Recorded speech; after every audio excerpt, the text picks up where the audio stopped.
I've always compared it to walking through a cemetery.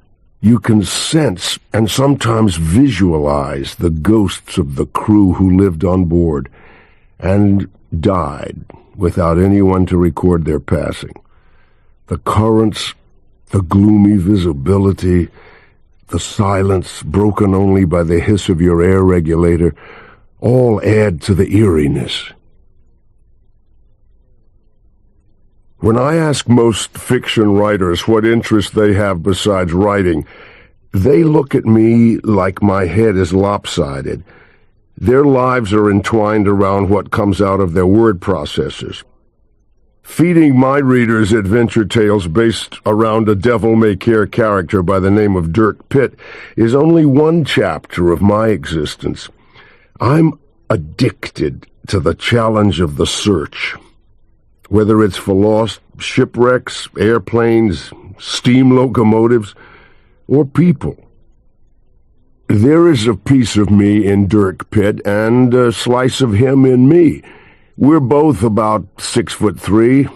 His eyes are greener than mine, and he certainly enthralls the ladies more than I ever did. We have the same taste for adventure, although his escapades are far more extreme than mine.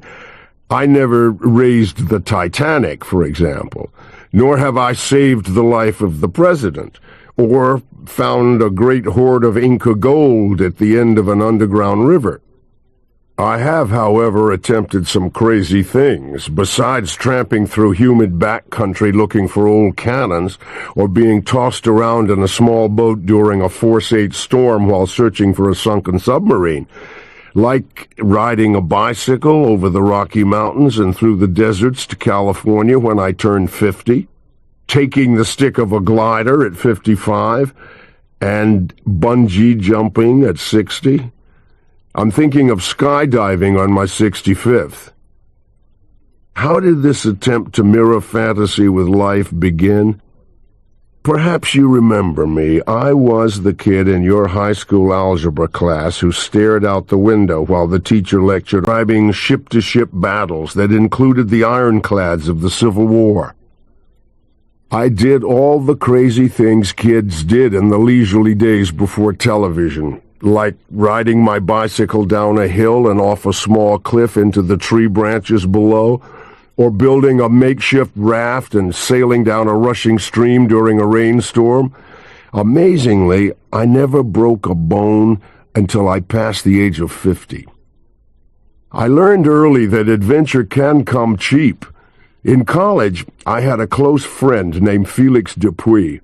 One summer, we loaded up his 1939 Ford convertible and set out on a drive around the country. In 3 months, we covered over 13,000 miles and 36 states. We slept in bandstands in Vermont, railroad boxcars in Texas, and in the bushes beside the nation's capital in Washington, D.C. The entire trip only cost me $350. We returned home just in time to enlist in the Air Force after the outbreak of the police action in Korea, more out of boredom with school than with any great patriotic fervor. Despite my applying for aerial photography or the intelligence department, some sneaky sergeant in the training command found out I was a California hot rodder and sent me to aircraft engine school. After graduation, the Air Force demanded I be attached to Hickam Field, Hawaii, to work on mammoth 28-cylinder radial engines mounted on C-97 Boeing Stratocruisers. These were large propeller-driven aircraft the Air Force used as transports to fly critical personnel and supplies to Korea before airlifting the wounded back to hospitals in the States. During the 3 years I was stationed on Oahu, my buddies Dave Anderson and Al Giordano explored with me the inner jungles of the island, searching for lost aircraft, ancient Hawaiian burial caves, and missing people. I recall finding none. Al Giordano was a gritty and witty Italian who was the model for Al Giordino in my books. We also became great diving fanatics. We hit the water every chance we had, exploring the bays and coves around Oahu. This was in late 1951, and there was little in the way of underwater equipment. On returning to civilian life, I tried college again, but found that nothing had changed. The same musty classroom smell still nauseated me. Drawn back to the smell of oil and gasoline, my old school buddy Dick Klein and I bought a gas station, which we operated for almost 4 years just off the San Bernardino Freeway, 6 miles outside of Los Angeles.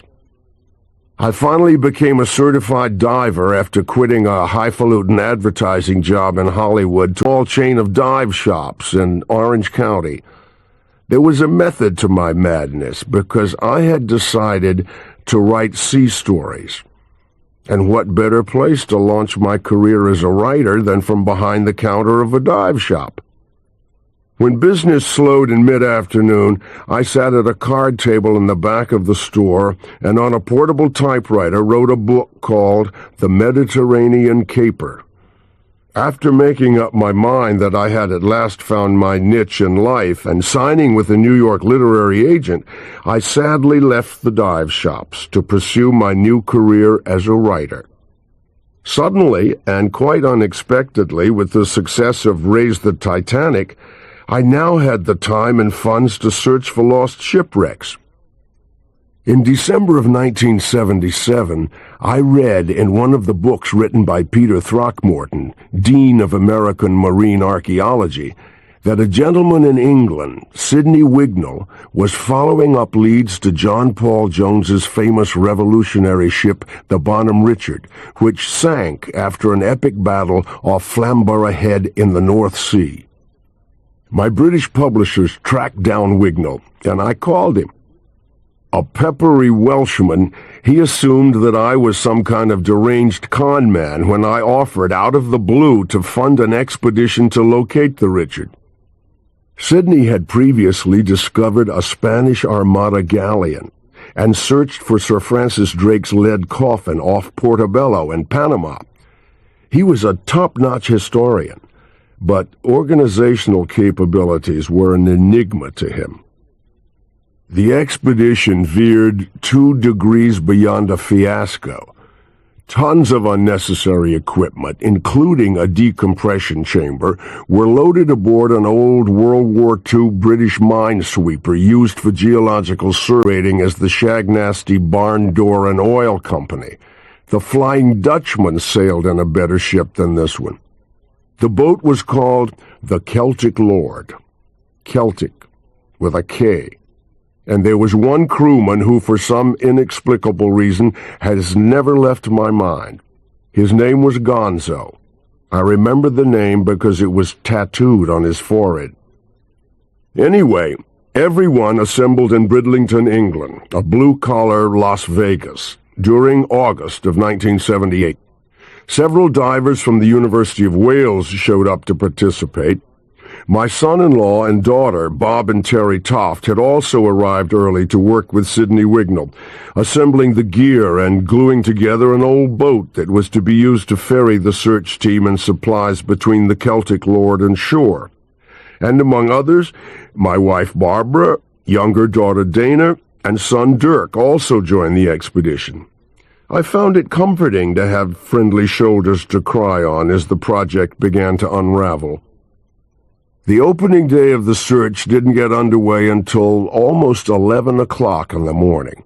The sea was fairly rough, and the boat ride from the dock to the Celtic Lord was an adventure in itself. When we came alongside, Gonzo and another crew member helped everyone climb aboard the ship but me. Struggling over the railing with my load, I reached the galley soaked through to my undershorts. No one gave me so much as a glance. Sid Wignall acted as though I didn't exist. It was then I introduced my hand routine that became beneficial over the years in dealing with mutinous boat crews and dive teams. I raised my right hand into the air and inquired in a loud voice, "Does everyone see this hand?" They all stared indifferently and nodded silently. Whatever happens, I continued, a fire aboard ship, we strike an iceberg, or we're torpedoed by the crew of a U-boat who forgot to surrender, you save this hand. Good old Gonzo sailed into the net. Why should we bust our arse to save that hand, mate? I had the power. The force was mine. I looked him square in the eye and said, because this is the hand that writes the checks. It was amazing how I went from Rodney Dangerfield to Arnold Schwarzenegger in the space of 30 seconds. Now I was the first one helped on board the ship. Gonzo became my pal and always kept my coffee cup full. Even the captain began calling me sir. I knew then that searching for shipwrecks was in my blood. The wreck we eventually found, which Sidney thought might be the Bonhomme Richard, turned out to be a cargo ship sunk by a German U-boat during World War I. And so the curtain came down on my introduction to the intrigue and adventure of hunting the ship. Other expedition for the following year. Wayne Grunquist, Austin, Texas attorney and eventual president of NUMA, suggested that for tax purposes we should incorporate as a nonprofit foundation. And so NUMA was born, the National Underwater and Marine Agency. To embark on a search for a lost shipwreck, an Indian mound, gold bars, silver coins, or porcelain chamber pots, you don't need the backing of the government or a university. You don't need a truckload of expensive equipment. The only instrument generally used to locate a hidden object entombed under salt water and sediment is a magnetometer. If the side-scan sonar is the right arm of any shipwreck search, the magnetometer is the left. The two metal detectors used most frequently for finding and measuring the magnetic intensity of a buried iron object are the proton mag and a gradiometer. Both basically do the same thing, but use different systems of measurement. Research is the key. You can never do enough research. Without a ballpark within reasonable boundaries to look, you'll be wasting time and money on an effort with the same probability of success as finding the Pied Piper of Hamelin and the town's kids on Mars. Research can either lower the odds or tell you it's hopeless. Many's the wreck project I filed away without making the slightest attempt to explore because the data showed that it was a lost cause. Many people think looking for a lost ship is exciting and adventurous. The truth is, the actual search is the living embodiment of tedium. You are thrown hither and yon in a small boat by waves from dawn to dusk, sweating your pores out in a humid climate while fighting to keep from becoming seasick as you stare at little lines squiggling across graph paper. Still, when an image appears on the sonar recording, or the marker sweeps across the aluminized paper of the magnetometer, and you know you've got an anomaly, or a target that matches the signature you're after, the anticipation becomes overwhelming. Then, when the divers surface and report that they've identified the object of your search, the blood, sweat, tears, and expense are forgotten. You're swept by a wave of triumph that beats sex any day of the month. Well, almost. Because our expeditions are usually funded by my book royalties without any type of donations or grants, my wife, an accountant, because I indulge in all this madness for no profit or gain. This is actually the first time in nearly 20 years I've told about my experiences. What follows are the chronicles of lost shipwrecks and a lost locomotive. The people who are portrayed past and present were and are real, though the historical events are dramatized to give you a more focused insight into the action.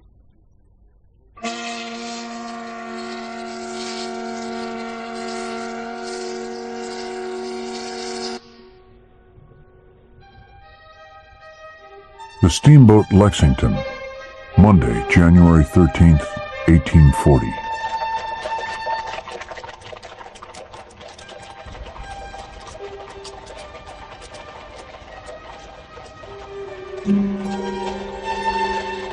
Stepping from the two-wheeled hansom cab, a tall, bearded man shivered from the bitter cold and buried his chin beneath the collar of his coat. He set his carpet bag on the icy sidewalk, reached up and handed the fare to the cabbie, who sat elevated behind the carriage. The man paused to glance at his pocket watch. The Roman numerals on the gold timepiece told him it was 2 minutes past 3 o'clock p.m. Reassuring himself that his ticket was firmly in the breast pocket of his coat, he hurried through the terminal to the pier on the other side. The bearded man had booked passage on the steamboat Lexington, bound from New York for Stonington, Connecticut, the terminus where passengers transferred onto the railroad to continue their journey to Boston. He was Smith Professor of Modern Languages at Harvard, and after giving 3 lectures and selling his latest poem, he was returning home. Seeing black smoke surge through the steamboat's tall forward stack, he began running madly across the wooden planks of the pier, forcing his way through a wave of passengers who had disembarked from the steamboat Richmond. Apprehension mounted and quickly turned to frustration. Too late. He had missed his boat. Only a few feet separated the hull from the dock. Frigid water, and he quickly changed his mind. The captain was standing in the open door of the wheelhouse, staring at the late arrival. He smiled and shrugged. Once a boat cast off and left the dock, no captain ever turned back for tardy passengers. He threw the disappointed ticket holder a brief wave, stepped into the wheelhouse and closed the door, happy to return to the warmth of the pot-bellied stove beside the big steering helm. The man on the pier stood there panting, his normally white face turned crimson. He stomped on the planking of the pier to shake the crust of ice from his feet as he watched Long Island Sound's fastest steamer slip into the East River, her side paddle wheels churning the gray-green water. He failed to notice a dock worker who moved beside him, puffing on a pipe. The stranger nodded at the departing boat. "She leave without you?" he asked. "If I'd arrived 10 seconds earlier, I could have jumped aboard. There's ice forming on the Sound. Miserable night to be making a passage." The man gripped the carpet bag under one arm and shoved his gloved hands deep in the pockets of his long coat. "Curse the luck. Another night in the city's the last thing I wanted." He took one last look at the steamer making its way upriver through the cold, forbidding water, then turned and walked back to the terminal, unaware that those few feet between the dock and the hull of the departing boat had spared him an ugly and violent death. "I'd have sworn that crazy fool was going to jump for it," said Captain George Child. He spoke to the pilot of the Lexington, Captain Stephen Manchester. Manchester turned to Child without taking his hands from the helm. "Mystery to me why passengers wait until the last minute to board."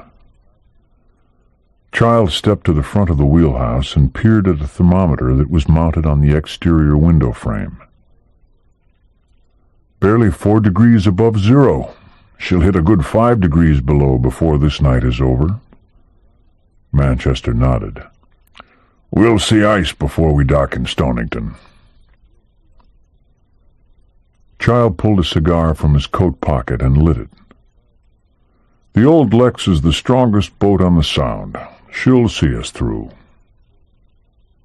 A veteran ship's officer with 4 years' experience in steamboats traveling Long Island Sound, Child routinely served as master of Mohegan, another of the passenger line steamers. But this night he was substituting for the boat's regular master, Captain Jacob Vanderbilt, the brother of Commodore Cornelius Vanderbilt, who was in the early cargo. The space beneath the promenade deck was packed with nearly 150 bales of cotton, some piled within a foot of the smokestack casing.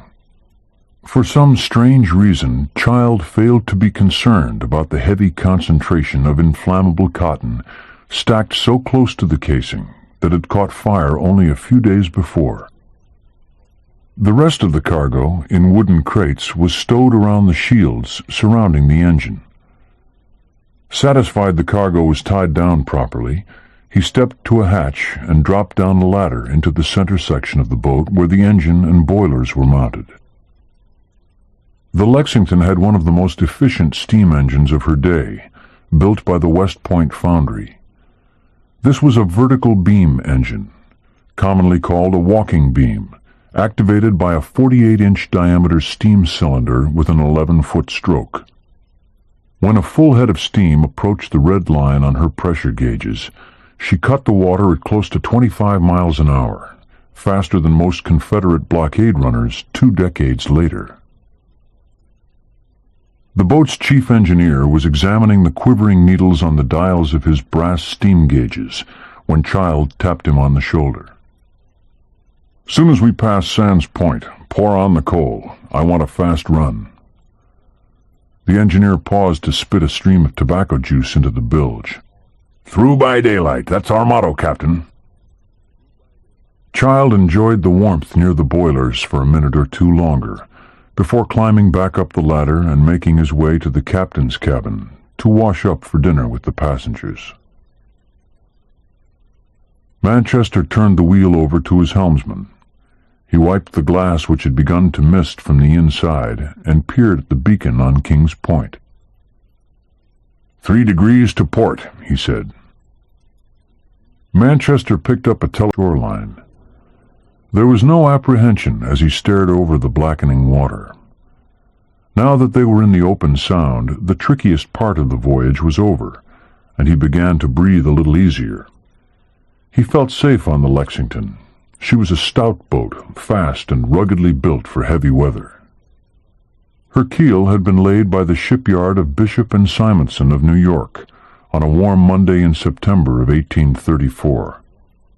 Unlike later steamboats that were designed by men who drafted detailed plans, a wooden model of the hull was carved and altered to the whims of Commodore Vanderbilt until he was pleased with the results. Then, using a model as a guide, full-size outlines were drawn in chalk. Next, carpenters, exacting craftsmen of their time, cut and joined her timbered framework. Later renowned as a man who revered Ebenezer Scrooge, Cornelius Vanderbilt stepped out of character and went overboard in making the Lexington the finest passenger vessel of the era. He lavished a considerable fortune on ornate teak deck railings, cabin doors, staircases, and interior paneling. A fancy lounge and dining salon comprised the main cabin. As Captain Child stepped into the main cabin 15 minutes before the call to dinner was announced, he looked over the passengers. Without checking the boarding list, Child guessed there were approximately 115 passengers who had paid the $1 fare, meals extra.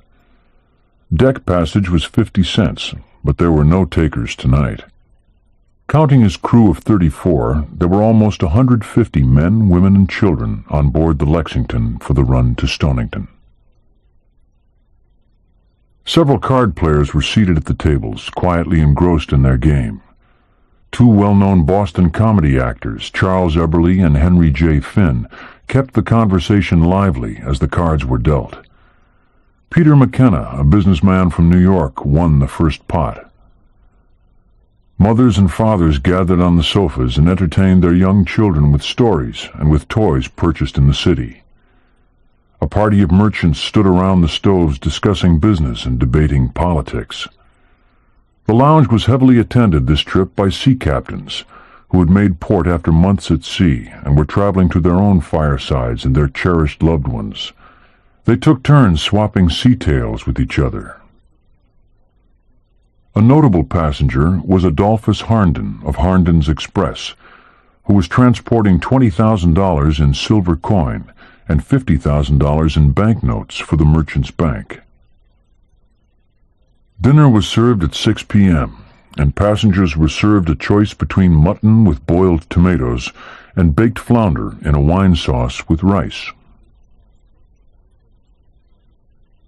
Shortly Shortly after 7:30, the first mate, Edwin Ferber, came to the wheelhouse door and alerted Captain Manchester. "We've a fire on board. Set a course to the nearest land." "I'm bringing her about now, sir, but the wheel is not answering the helm." Together, the two captains and the steersman gripped the spokes and applied their strength in an effort to steer the boat toward safety 4 miles and 20 minutes away. Suddenly, the wheel spun out of their hands. Child looked grimly at the others. The fire must have burned through the port steering rope, below the wheelhouse. Now, out of control, with the engine still turning, the Lexington began helplessly running in wide circles. Child leaned out the door and gazed toward the stern. The beautiful boat was vomiting fire and smoke from her entire midsection. Leaving Captain Child and the steersman, Manchester ran out. Second Mate David Crowley rushed to the center of the boat and found flames leaping from several bales of cotton. He organized the deckhands and the dining salon waiters into a bucket brigade and began throwing water on the growing holocaust. Short on buckets, they spilled the merchants' bank's silver coins from their wooden crates onto the deck and hurriedly began filling the boxes with water and passing them on to the men nearest the flames. Their efforts made no headway. The flames spread with incredible speed and soon overwhelmed the firefighters. They retreated to the paddle wheel guards. Too late to make their escape, the crew on the forecastle deck were trapped by a wall of fire reaching up to the top of the smokestack. Second Mate Crowley stood by Captain Child and asked, "Sir, what is to be done?" Child looked around at the fear etched on the passengers' faces. "Gentlemen, take to the boats." Then he walked aft to direct the launching of the lifeboats. Utter confusion and terror swept the passengers. They made a frantic rush for the lifeboats and brushed aside the crew who were attempting to ready them for launching. Caught up in mindless panic, the passengers flooded into the boats and stupidly lowered them into the water while the Lexington was still underway.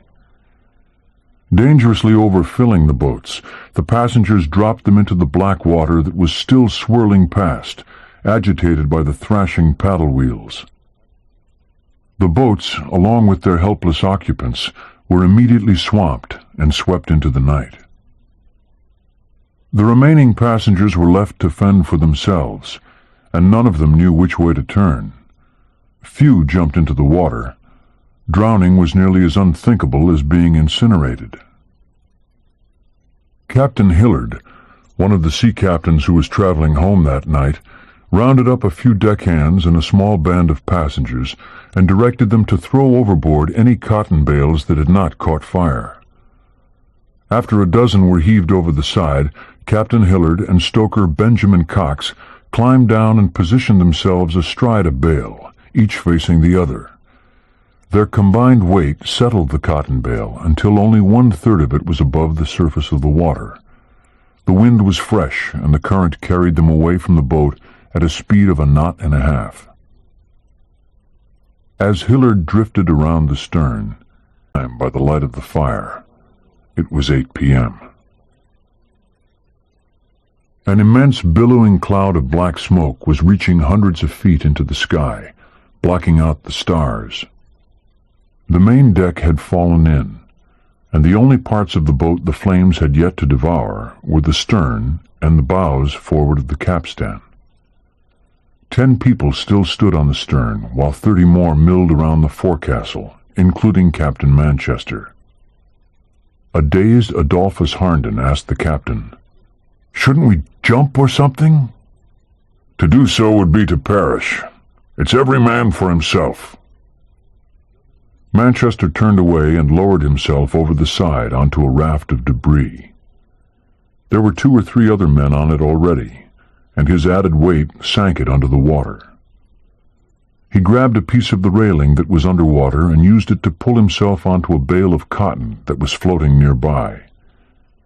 He found that passenger Peter McKenna had climbed aboard the bale first. Harnden, still on the forecastle, shouted to Manchester, "Is there room for another?" Before Manchester could answer, Harnden jumped, knocking McKenna off the bale and falling in the water with him. Ignoring Harnden, Manchester hauled McKenna back on the bale.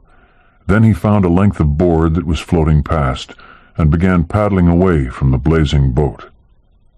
As had Captain Hillard earlier when abandoning the boat, he checked his watch. It was just midnight. Lexington had burned for over 4 hours. At 3 o'clock, more than 7 hours after the fire was discovered, cold water surged through the cremated interior of the hull, and the smoldering remains of the steamboat slipped beneath the cold waters of the Sound. Steam mingled with smoke to create a pall that was slowly carried away by wind. And soon the flotsam drifted away, leaving the grave of the Lexington shrouded and unmarked by a merciless sea. Captain Hillard and Benjamin Cox had drifted about a mile from the Lexington when she went down. The night air was incredibly cold, and the men tried to keep warm by whipping their hands and arms around their bodies. Cox had abandoned the boat wearing only a flannel shirt, loose-fitting pants, boots, and a cap. An old mariner, Hillard had wisely worn his heavy woolen pea-jacket. He gave Cox his vest and then rubbed Cox's arms and legs, beat him on the body, and made every attempt to keep his blood circulating. Cox was beyond caring. His body limped in and the frigid air sucked the life from his body. He babbled about his wife and child, how he had kissed them the morning he left home. Manchester tried to encourage him. "You'll be with them this time tomorrow. Move about, man. Get your blood flowing. Wave your arms. What good will it do? We're both going to perish." "Speak for yourself. I'll be damned if I'll give up." McKenna appeared not to hear and went silent. Manchester could do nothing but watch helplessly as McKenna gave in to fate. He died shortly after the Lexington sank. His body fell backward, his head hanging partially in the water. The first heavy wave that struck the bale washed him off. For almost half an hour he floated alongside Manchester, the moonlight reflecting on his white face and hands. Then he finally drifted out of sight. From the pier at Southport, Captain Oliver Meeker of the sloop Merchant had seen the Lexington on fire and had tried to set sail. But the combination of the shallow harbor and a falling tide caused the Merchant to run aground. With the coming of the sun, the sea turned smooth, and Captain Meeker, who had labored through to dawn, unloading cargo to lighten his vessel, was finally able to work his sloop off the sandbar with the incoming tide and set sail into the Sound. Perched on his cotton bale, Hillard sighted the Merchant at about noon, feeling fingers and wave it feebly in a light breeze. Observed by Meeker's alert crew, he was soon thawing out beside Captain Hillard in the galley of the Merchant. The most remarkable story of survival was that of second mate David Crowley. Luckily, his bale did not capsize or roll heavily with the sea, enabling him to burrow a nest into the center of the cotton. With his clothing stuffed with cotton until he looked like a fat snowman, he kept from freezing to death. Unseen by Captain Meeker's crew, Crowley suffered all day Tuesday and through the night. Not until 9 o'clock Wednesday night did his cotton bale drift against an ice pack along the Long Island shore. Afraid he might fall through into the frigid water, Crowley crawled across the ice on his stomach until he reached land.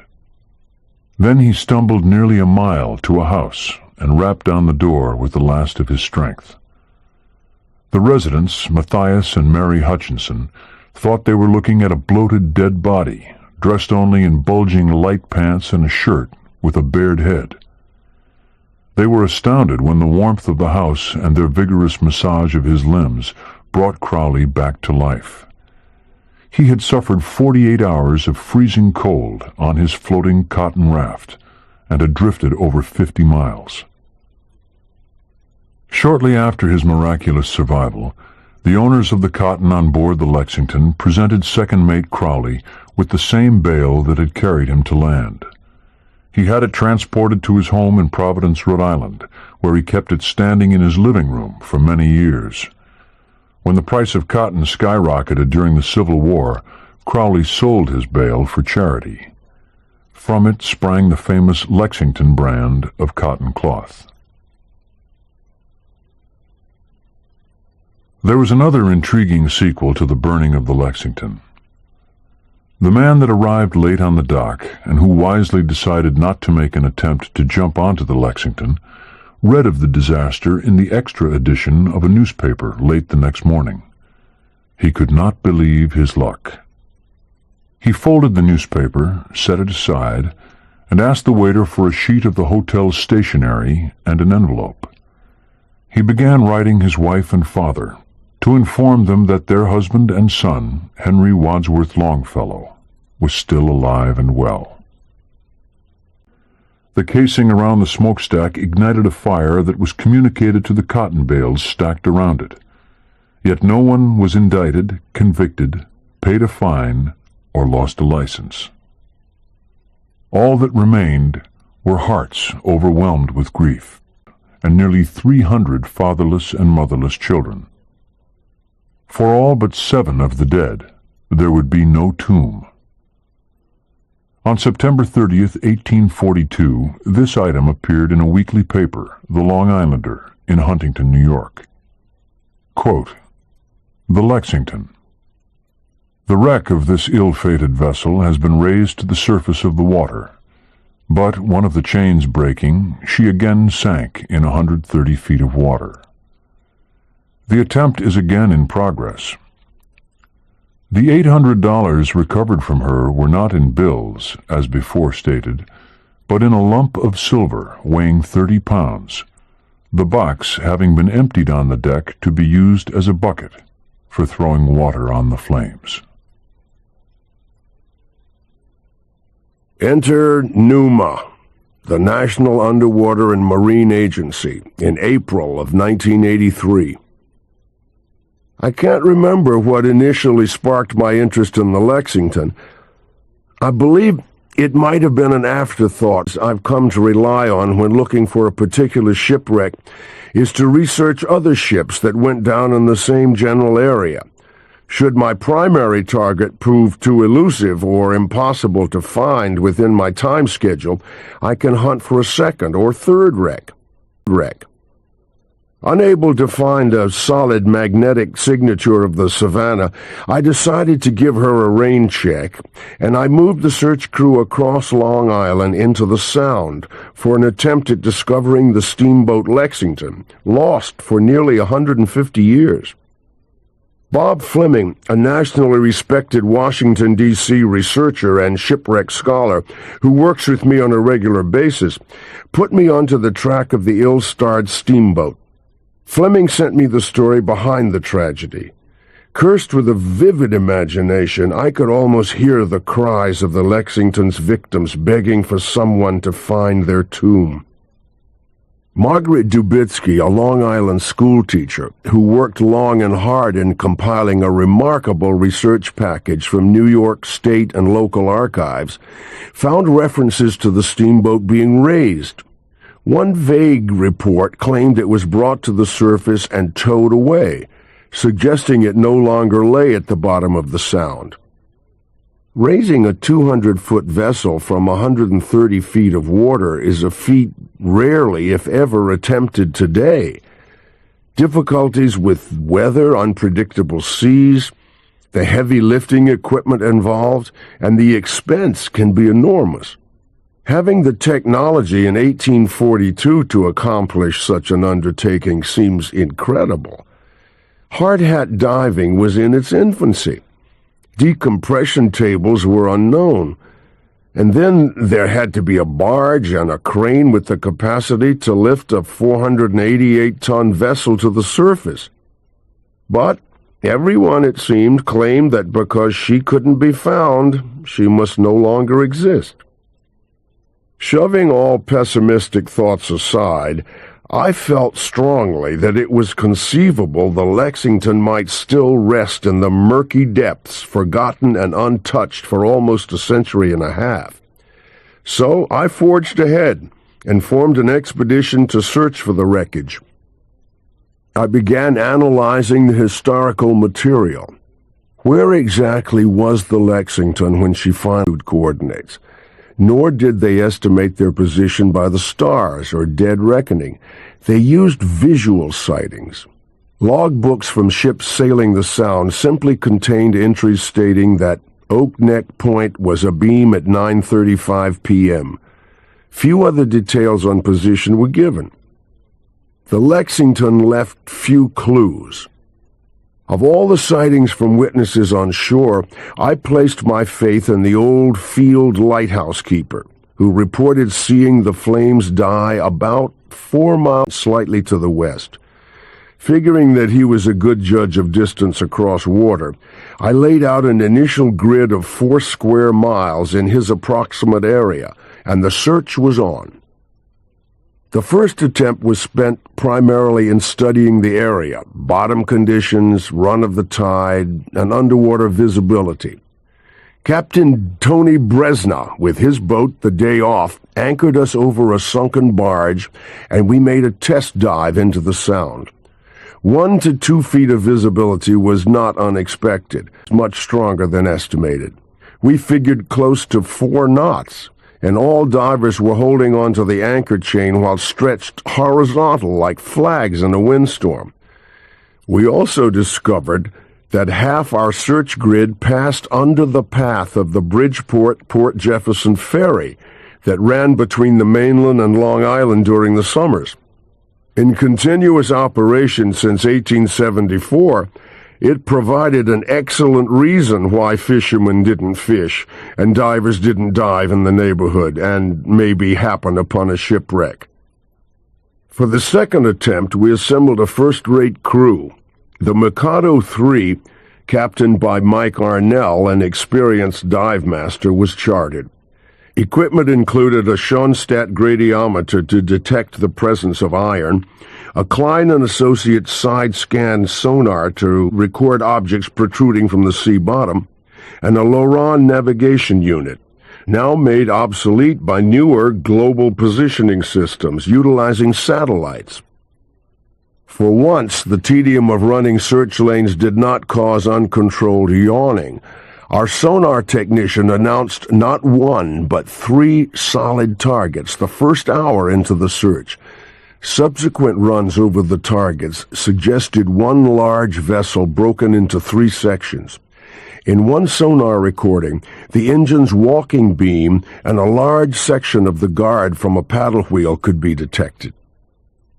Captain Mike Arnell then expertly moored the Mikado III directly over the wreck so the divers could descend on the anchor line, 140 feet on the boat's echo sounder.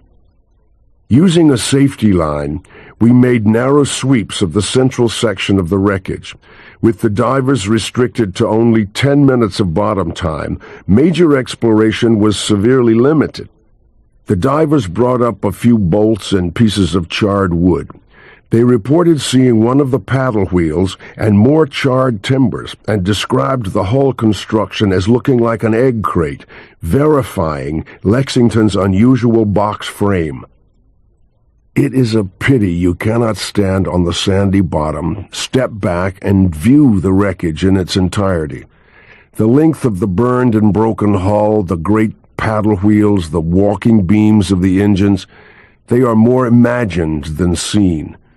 The dismal, green, murky water allows you only a few close-up glimpses of how the ship must have once appeared. You feel as if you're groping through a haunted house in the dead of night, glimpsing its ghosts from the corner of one eye. Because of the many hours of research, I had felt as though I had walked the decks of the Lexington. But to the other divers, she was simply a pile of debris on the bottom. After we assembled the artifacts and cataloged them, I sent a piece of timber to Robert Baldwin, a leading expert in wood of the steamship. It turned out that the lighthouse keeper was close to the mark. Instead of 4 miles north and slightly west, the wreck of the Lexington was found 3.5 miles north and slightly west. A final word of caution. Diving the Lexington can be very dangerous. The tides are treacherous and can run as high as 4 knots. Ambient light is almost non-existent, and disorientation is a sure bet unless the diver makes good use of a guideline attached to the anchor chain. I highly recommend that you dive only during slack tide to avoid a nasty current.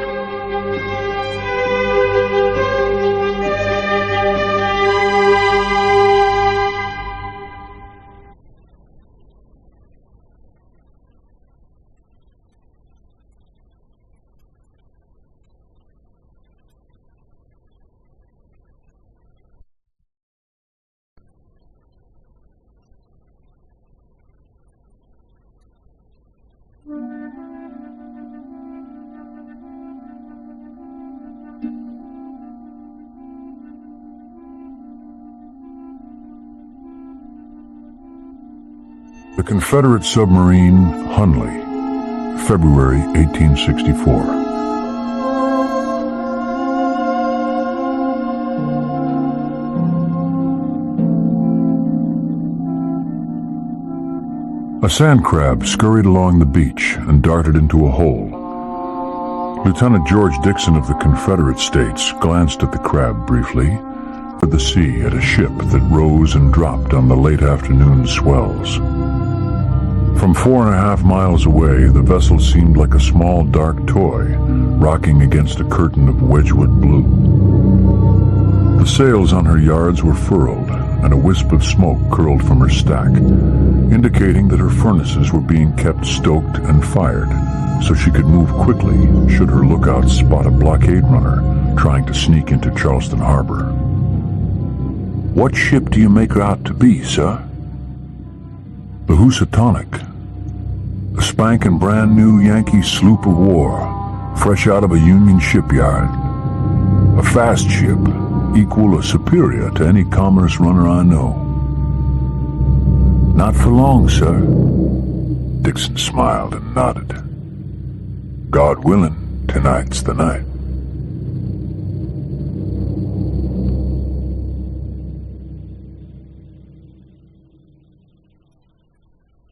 An hour after sunset, the 9-man crew of the Confederate States submarine Horace L. Hunley walked onto the wooden dock in the channel behind Sullivan's Island. The iron hump of the submarine, with her 2 hatch towers and a 20-foot pipe that extended from her bow, were all that were visible above the water. 2 crewmen attached the torpedo to the end of the iron pipe. A heavy barb, attached to a copper canister containing 100 pounds of black powder, was inserted over the end of the pipe like a thimble on a finger. Then the crewman checked the line attached to a reel, set to pull the detonating trigger. In theory, after the barb was embedded beneath an enemy hull, Hunley was supposed to back off at least 150 yards before the line reached the end of the reel and detonated the charge. But the mechanism had yet to be fully tested. Canteens of water, a small container of food, and a lantern with a blue lens were passed to those already inside the submarine. This was a night mission that would take from sunset to sunrise. The crew members of Hunley were conditioned to enduring damp cold, a claustrophobic existence, and physical exertion that left them with aching muscles and in a near state of total exhaustion. Seaman Frank Collins walked back to the dock from Breach Inlet, the channel that split Isle of Palms from Sullivan's Island. Seat next to the rear ballast tank, did Dixon snake through the forward hatch. He came to a standing position behind the boat's steering wheel, mercury diving indicator, and compass. Dixon made a motion with his hand to the sentries standing on the dock. "Stand by to cast off." He motioned to Seaman Wicks, and both men threw off the hemp lines looped around the hatch towers. The sentries pulled in the lines and pushed the submarine away from the dock with their feet. Hunley swayed in the water until Dixon gave the command to move forward. Then the 8 men behind him began turning the crank that was connected to the propeller at the stern, and Hunley moved slowly toward the end of Sullivan's Island, where she joined the tidal current sweeping through Breach Inlet into the sea beyond. For weeks the crew had propelled themselves toward the Union fleet, only to be turned back by bad luck. More than once they had approached so close to enemy picket boats that when Dixon raised the hatch for fresh air, they could hear the Yankee sailors singing and talking in the darkness. Now, once again, they lit candles to illuminate their coffin-like container and set them in holders bolted to the iron wall. Tonight was to be their night. The moon was a crescent and the sea calm. Maintaining a slow rhythm as they cranked the propeller and taking advantage of the outgoing tide, they moved along at nearly 4 knots for the first mile. The cold interior soon turned warm from their body heat, and the walls dripped with condensation from their breathing. Dixon, able to keep the forward hatch open because of the smooth sea, stared over the top as he steered the sub toward the lights of Housatonic. Time crawled as the men pushed and pulled on their crank handles. They began working in 20-minute shifts, 4 men on, 4 men off, to conserve. Parted in a smile. "We'll not go home empty-handed this night." Dixon carefully wiped the 3 tiny glass viewing ports in the hatch tower. They had become clouded with moisture from the humidity created by the breathing and sweating of the men inside. Through the forward port he studied Housatonic. The ship was anchored with her bow pointing west by northwest toward Fort Sumter. Hunley was slowly approaching on an angle, astern and slightly off the starboard quarter of the Union warship. There was no sign the sub had been observed. When he spotted the floating buoys that supported the outer net around the ship, he made a crucial decision. "Mr. Wicks, fill your ballast tank to the quarter mark." Everyone went silent and stared at each other questioningly. They all expected the lieutenant to ask for 2/3 ballast, enough to slide Hunley under the surface and out of sight to the lookouts on board Housatonic. "Begging your pardon, sir, we'll not be attacking underwater?" "We've come too far, Mr. Wicks, to miss her in water blacker than ink. Besides, she has a protective net sunk along her hull. We'll go in over the net with only our hatch towers awash and place the charge just below their waterline." In less than a minute, the correct amount of water was pumped into the forward and aft ballast tanks. The sub sank beneath the surface until only a narrow band of upper hull and both hatch towers were exposed. "Now, crank hard, crank like hell. We're attacking." Before turning in for the night, Captain Charles Pickering walked the deck of his command, USS Housatonic, for a final inspection. He stopped and gazed over the black water outside of Charleston, at the lights of the steam sloop Canandaigua. Larger and more heavily armed than his ship, Canandaigua was stationed 1 mile further to sea, as part of the stranglehold to intercept commercial ships attempting to supply the Confederacy. Pickering turned and gazed with contentment across the length of his own ship. She was prepared for any threat, above water or below. One of 4 new screw sloops, without entangling herself in the chain. Satisfied, Captain Pickering retired to his ornate cedar-trimmed cabin. Watch Officer John Crosby stood on the bridge, peering through binoculars for telltale sparks from the stack of a blockade runner. At about 8:45 p.m., Crosby saw something in the water that he thought at first was a porpoise. He hailed the nearest lookout, who was stationed in the rigging above him.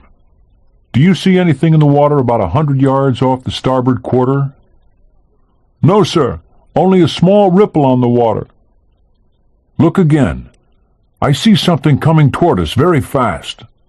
"I see it now, Lieutenant. It has 2 knobs showing on the surface." Crosby prodded awake a young drummer boy. "Beat to quarters." Then he gave orders to slip the anchor chain and rang the engine room to back the ship. His orders were carried out in less than 20 seconds. The propeller was already turning when the executive officer, Lieutenant Frank Higginson, rushed on deck. "Is it a blockade runner?" Crosby shook his head and pointed over the side. "There it is. It looks like that damned torpedo boat." Captain Pickering raced from his quarters, carrying a double-barreled shotgun. To Pickering, the torpedo boat was shaped like a large upside-down whaleboat, with 2 projections a third of the way from each end. He leveled his shotgun at the strange craft in the water. "Go astern, faster!" Higginson grabbed a rifle from a lookout and also opened fire. He was soon joined by others. Ensign Charles Craven, seeing that small arms fire was useless, ran to the nearest 32-pound gun and attempted to train it on the object in the water, now backing away from Housatonic. He was about to pull the lanyard when the deck suddenly rose beneath his feet. The instant the barb rammed through the copper sheathing of the hull of the Housatonic, Dixon cried out, "Reverse the crank, quickly!" The men inside the submarine furiously reversed the direction of their cranking, and the little craft slowly backed away from her adversary. Dixon could look up through the viewport and see men shooting over the railing of the Housatonic. He was certain the barb containing the charge had penetrated and gripped the hull. Now they had to get clear and detonate the charge. Then Dixon spied a gun, a 32-pounder, being trained on Hunley. The submarine was now 50 yards away, far short of the required distance to safely survive the explosion. Dixon realized they were within seconds of being shot out of the water. He saw no choice but to gamble and hope the odds ran in his favor. He intended to crack the hatch cover, snake out an arm, grip the detonation line with his hand, and trigger the explosion himself. Before he could act, a shot from a revolver struck the surface of the water, except Housatonic's masts and rigging. The shock wave from the explosion affected the men inside Hunley far worse than it did the crew of Housatonic. The concussion knocked the wind out of them and threw them against the crank and walls of the submarine. As an explosion-driven wave surged over Hunley, it twisted her sideways and pitched her up and down like a raft through rapids. Until now, George Dixon had no way of knowing the effects that an underwater explosion might have on a submarine at so near a distance. In the middle of the submarine, one seaman's head jerked back against the inside of the hull, then forward against the crank handle, rendering him immediately unconscious. Another smashed his chin while the man next to him wrenched his back. The artilleryman fell against the crank on the rebound as well, snapping a front tooth cleanly in half.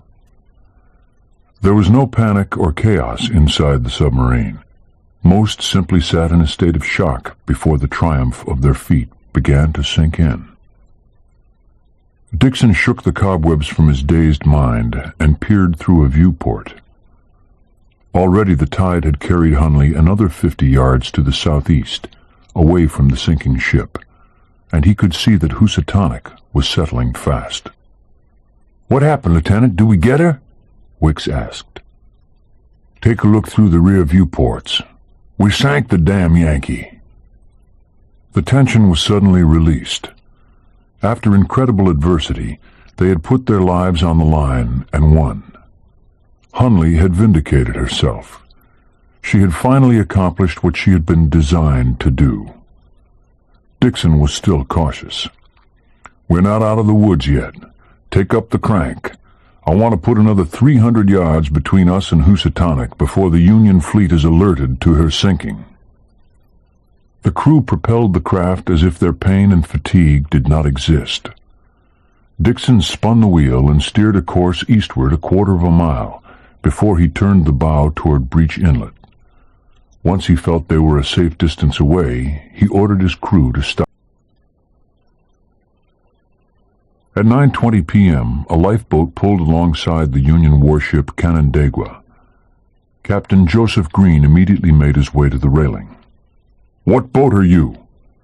The seaman answered, "From the Housatonic. We were sunk by a rebel torpedo craft. What's left of our crew is clinging to the rigging." The captain immediately hoisted distress signals and sent up rockets to alert the rest of the fleet.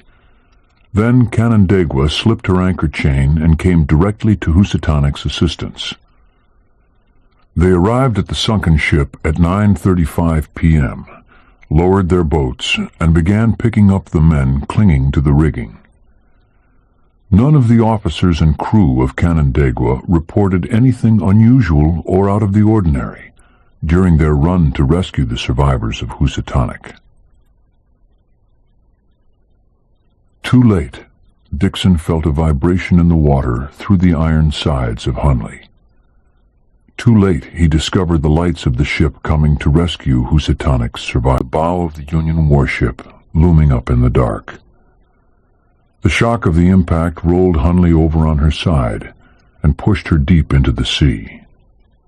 Iron plates separated, and water burst inside, filling the interior within seconds. 131 years would pass before anyone learned where or why the crew of the submarine Hunley died. The story of the little undersea craft that entered the history books as the first submarine to sink a warship, a feat that would not happen again until the U-21 torpedoed the British cruiser HMS Pathfinder in World War I, began in New Orleans early in 1861. The craft that became famous as the Hunley torpedo boat was amazingly advanced for her time. Her hull configuration was very similar to the much later Nautilus nuclear sub-designs. She had diving planes attached on each side of the hull, manual pumps to increase or decrease water balance.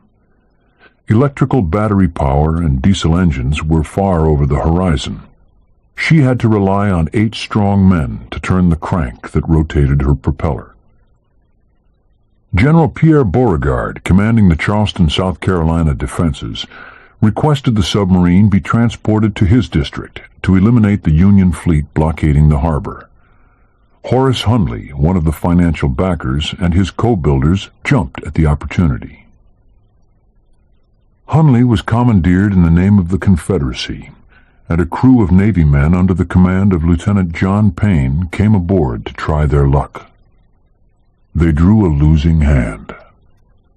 A short time later, through inexperience, Payne caused the boat to dive while he was caught in a rope snarled in the hatch cover. The open hatches tilted underwater and the submarine sank. Payne leaped free, shouting for his men to abandon ship. 5 men drowned. Hunley was on the scoreboard with her first victims. She was raised, her dead removed, and the interior dried out.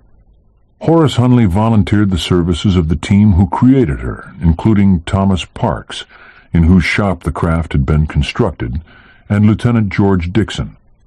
Beauregard accepted. Hunley and his people arrived and promptly put the submarine. Dixon, who normally commanded the sub, was not present that day, and Hunley took the helm for a practice dive. For some unknown reason, the boat was also short by one other member of her crew. Hunley steered for the Indian Chief, a receiving ship used by the Confederate Navy to support the harbor mine operations.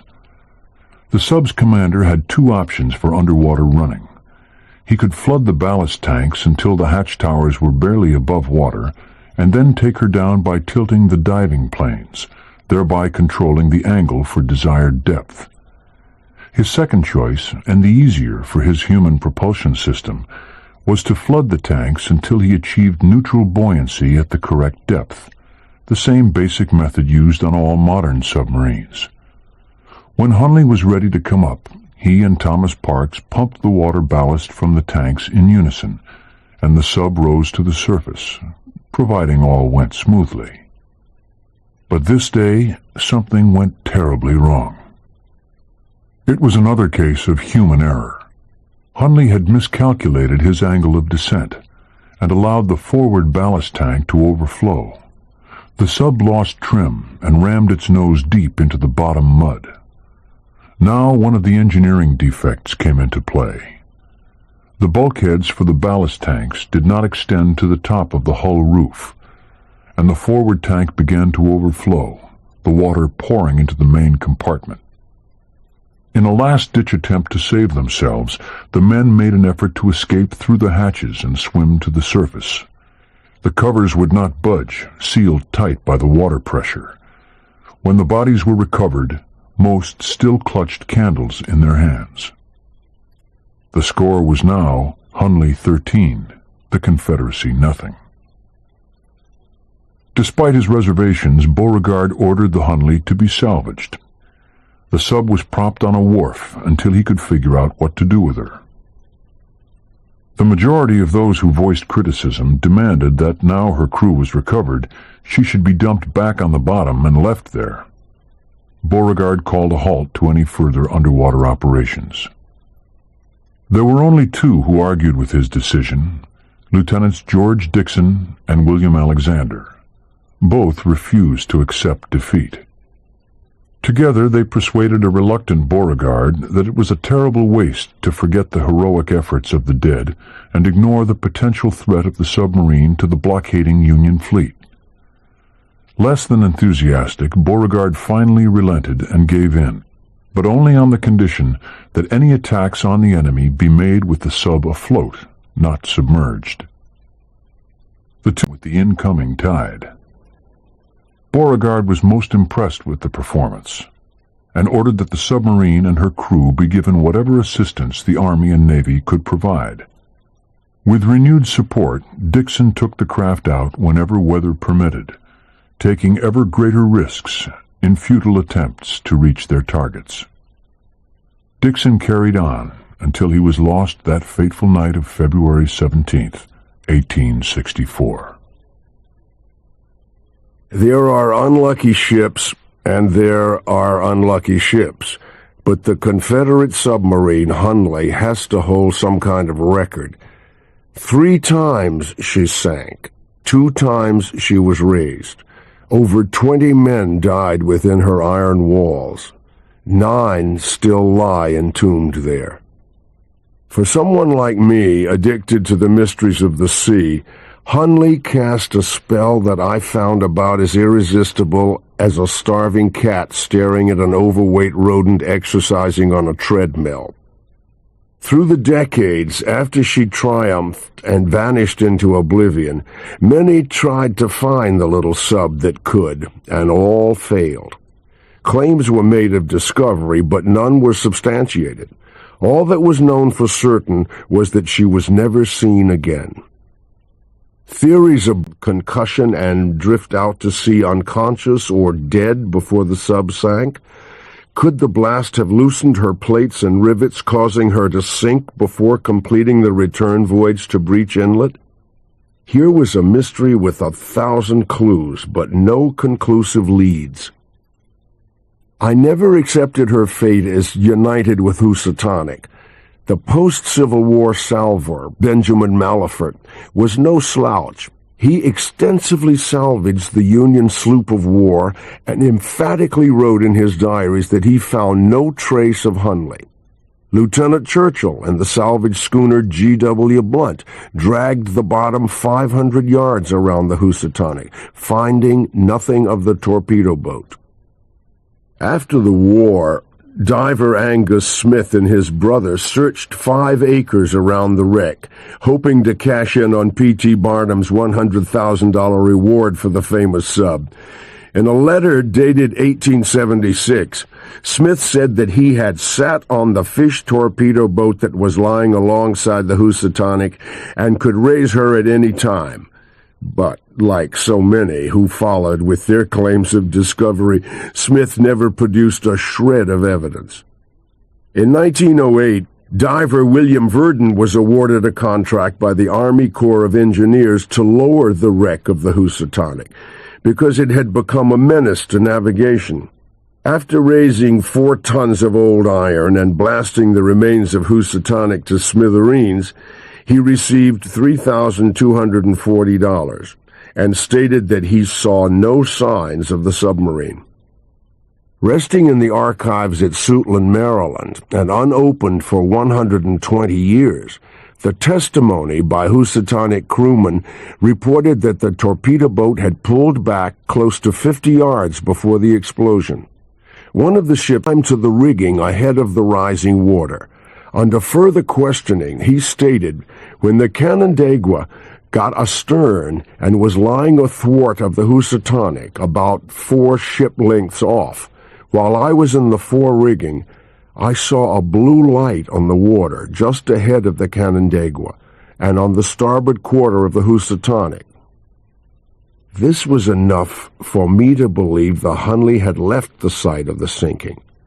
It was also a billboard advertising the resting place and the fate of the submarine, but I failed to grasp the significance. There was also the report by Colonel O.M. Dantzler, commanding Battery Marshal off Breach Inlet, where the Hunley's dock was located. Dantzler said, "I have the honor to report that the torpedo boat stationed at this post went out on the night of the 17th instant and has not returned. The signals agreed upon to be given in case the boat wished a light to be exposed at this post as a guide for its return were observed and answered. An earlier report would have been made of this matter, but the officer of the day for yesterday was under the impression that the boat had returned and so informed me." There were those who were skeptical of this report, especially about the part where the Hunley's lights were observed and answered. They thought perhaps Colonel Dantzler was lax, had ignored the failure of the submarine to return, and was covering his tail by blaming his officer of the day. I disagreed, and initially bought the report as truth, and so I originally laid out our search grid close to the shore, figuring a blue light held on the surface of the water could not be seen much over a mile. Relying on Colonel Dantzler was a miscalculation I later regretted. In July of 1980, the Numa team began to stay in a run-down motel whose little old stucco bungalows looked as if they might have served as a meeting and storage facility for Prohibition bootleggers. We certainly had a diverse crew, including Doc Harold Edgerton, who arrived with his side-scan sonar and sub-bottom penetrator, Peter Throckmorton, who had launched ancient shipwreck archaeology in the Mediterranean, and our resident psychic from Duke University, Karen Getzler, appeared to head up our magic department. Adding to the gala festivities, everyone's wife and girlfriend also showed up. Miraculously, everyone got along and had a jolly time, and the escapades on shore were only matched by those at sea. The crew of the Zodiac inflatable boat that I had chartered to run search lines close to shore consisted of Bill Shea, who scanned the proton magnetometer, Dan Koski-Carell directing the navigation, and my son Dirk, who steered and operated the boat's outboard motor.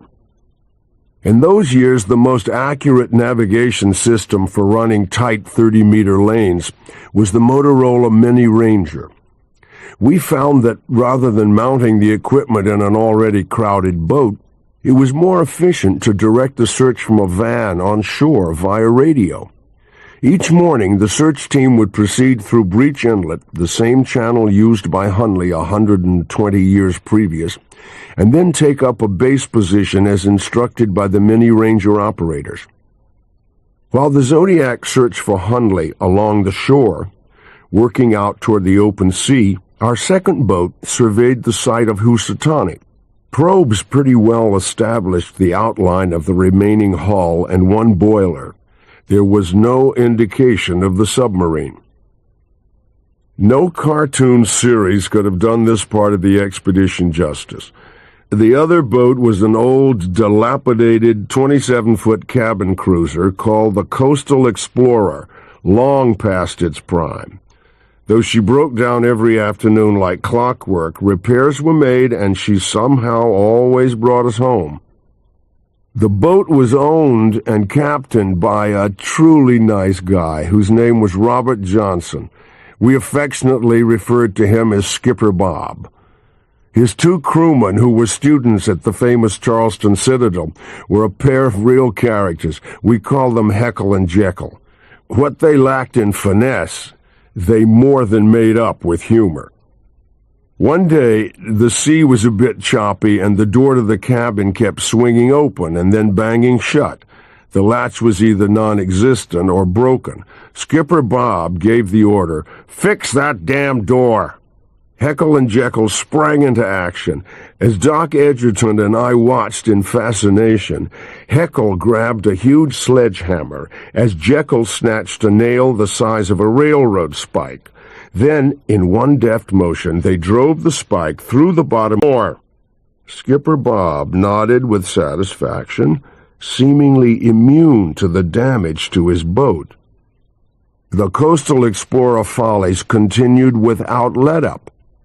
The crew was especially fascinated by psychic Karen Getzley as she sat on the bow and tried to tune in on Hunley's location. Seemingly going into a trance and holding up her hands as if they were antennas, she could envision the bits and pieces of scenes during the sinking, but she could not pin down a precise site. I'm convinced psychics can see things in their minds that go far beyond anything I can imagine. The problem for psychics with locating a sunken ship is that there are no landmarks on open water. Still, they're fun to work with, and I never hesitate to give them a chance to try their powers. Despite a short run, the Numa Follies managed to eliminate a 2-mile-long grid beginning at Breach Inlet and extending a half-mile out to sea. We were now reasonably sure that the elusive little submarine had not gone down close to shore or in the surf, but must be lying further out toward Housatonic. I've always affectionately recalled the expedition as the great trauma of '80. Most of the old gang, Walter Shobe, put us in a big, comfortable house on the beach at Isle of Palms. He even obtained the services of a cook. She turned out sumptuous meals, usually drowning in grease. I love that old southern down-home cooking. Give me red-eye gravy and biscuits, grits with butter, and chicory in my coffee, and I'm ready to snatch up a sword and lead Pickett's charge up Cemetery Ridge. This expedition went as smoothly as a fashion model's shaven leg. We were generously offered a top-of-the-line archaeological dive team and first-rate outboard boat. The total crew ballooned to 17 people with the arrival of half a dozen young volunteers. The equipment ticked away without missing a beat, the weather cooperated with smooth seas, and the only injuries, luckily, were sunburn, seasickness, and hangovers. Running 30-meter lanes, we searched a total of 16 square miles. Success was mingled with failure. Although we did not find Hunley, we discovered 5 Confederate blockade runners and 3 Union ironclads. One episode occurred during the expedition and still haunts a few of us. Late one afternoon, we accidentally ran over a large metallic anomaly while returning to the zigzagged across the graph in the blink of an eye. An anomaly with a large iron mass from the look of it. We immediately turned back to the site and ran a grid pattern until we picked it up again. Then we threw in a buoy and anchored. We had 2 student archaeologists on board, Bob Browning and Wilson West. Those 2, along with Coast Guardsman Tim Fermi, dove in and began probing the site. Within minutes, West came to the surface and announced, "We've got an object over 30 feet long by about 4 feet wide. Don't quote me, but the ends appear to be tapered." Anticipation set 8 hearts pounding. The time was nearly 6 o'clock, but we had a good 2 hours of daylight left. So we raced to the dock, lifted a suction dredge on the boat, and hightailed it back to our buoy. With Ralph Wilbanks and Rodney Warren in the water operating the dredge, the rest of us sat and waited expectantly.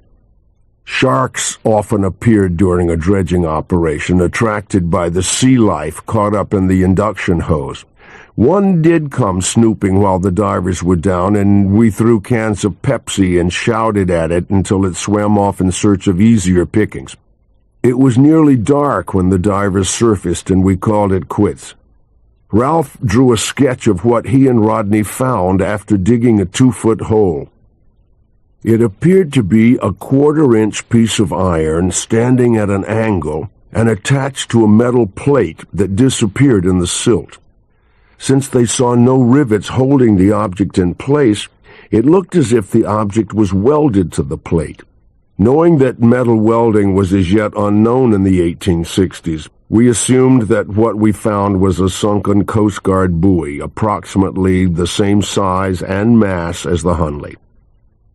By this point, time had run out, and the search for Hunley came up as empty as a hermit's address book. She still refused to be found. I can't really explain why it took me 13 years to give the sub another go. Perhaps I developed a mental block, or just wasn't in the mood. For various reasons, some shipwrecks can never be located. I did not believe this to be the case with the Hunley. Many were those who said it wasn't there simply because it had been sold all over again. Walt came early and arranged for boats and lodging. I've frequently complained about returning to certain towns or cities for another attempt at finding a shipwreck, but I was always happy to come back to Charleston. There are few cities finer in Carolina and most other states. The people are cordial and as affable as old friends.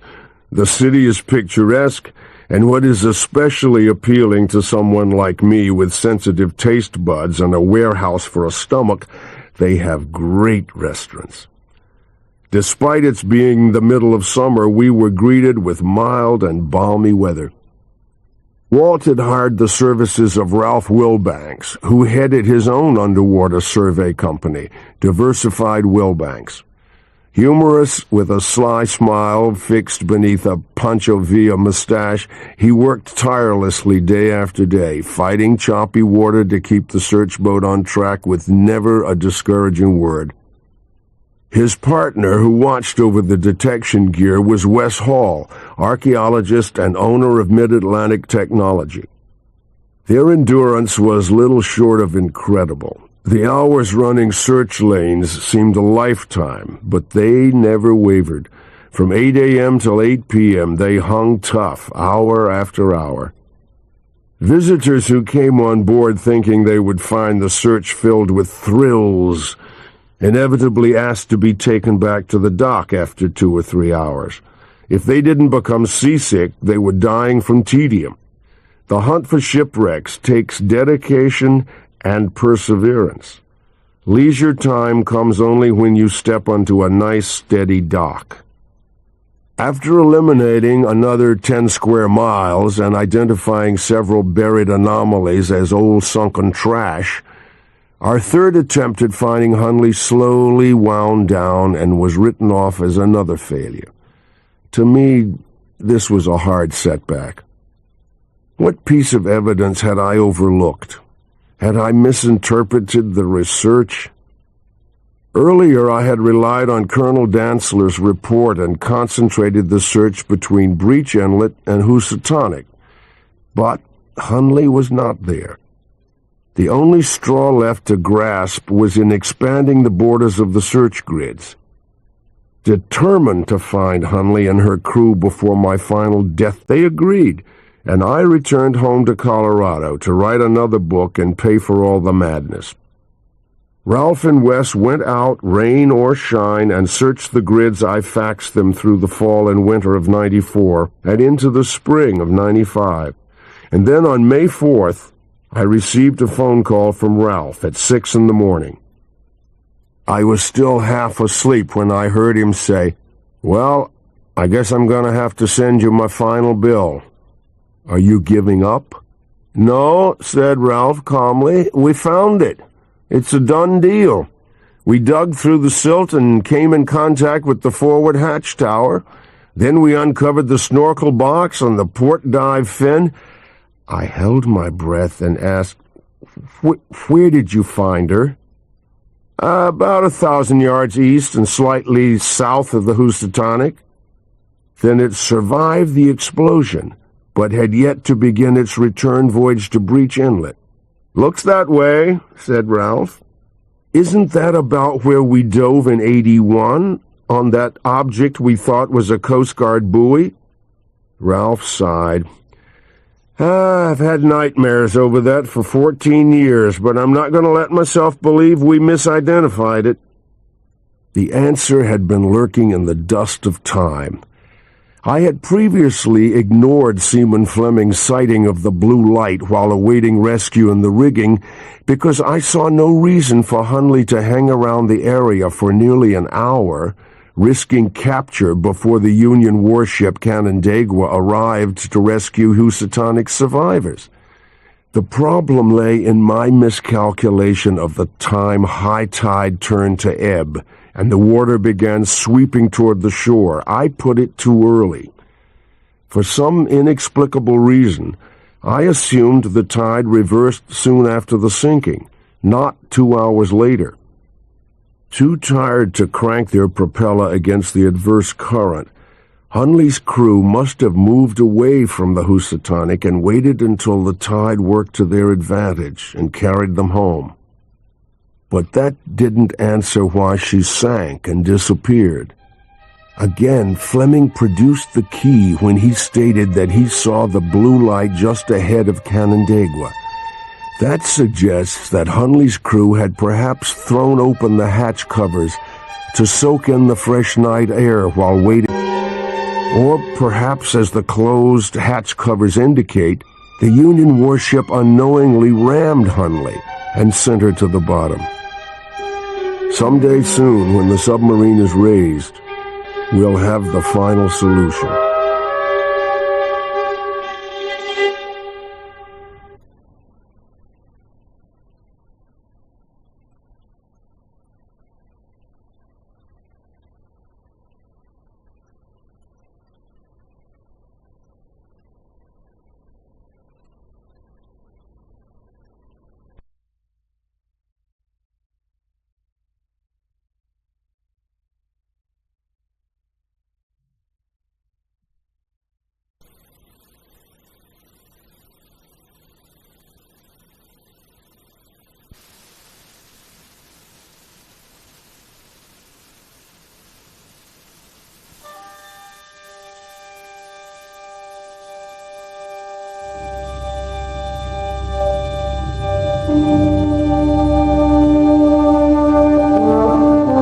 Southampton, England.